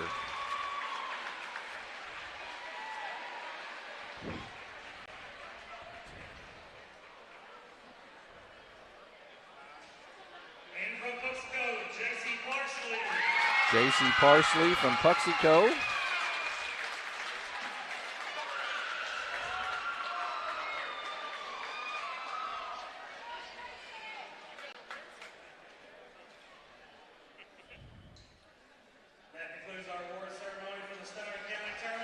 And that's all of your Stoddard County all-conference cheerleaders right there, folks.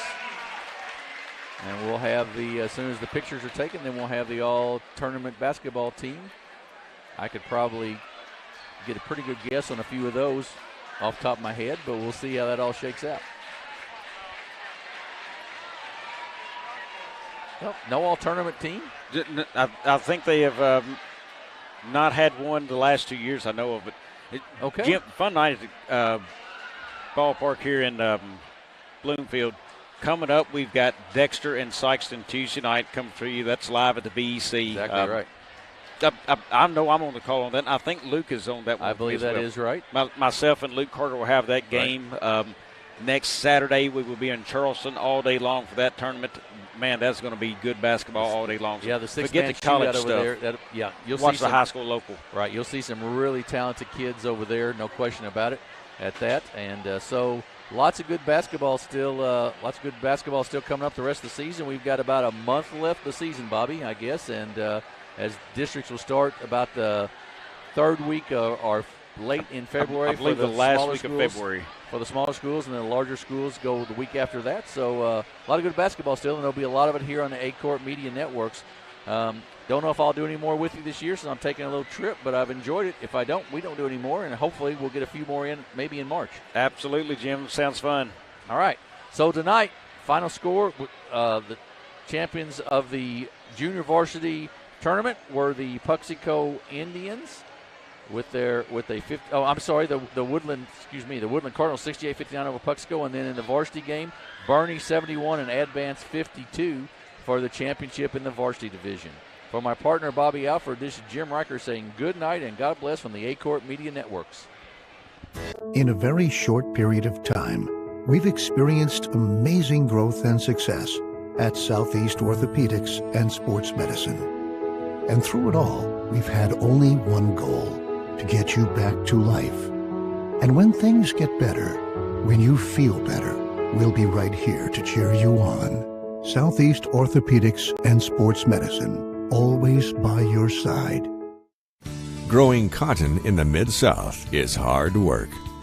As a farmer, you make tough decisions every day. Choosing a cotton variety shouldn't be one of them. Next-gen brand varieties from Americot are bred specifically for cotton growers like you. We're 100% independent and farmer-owned.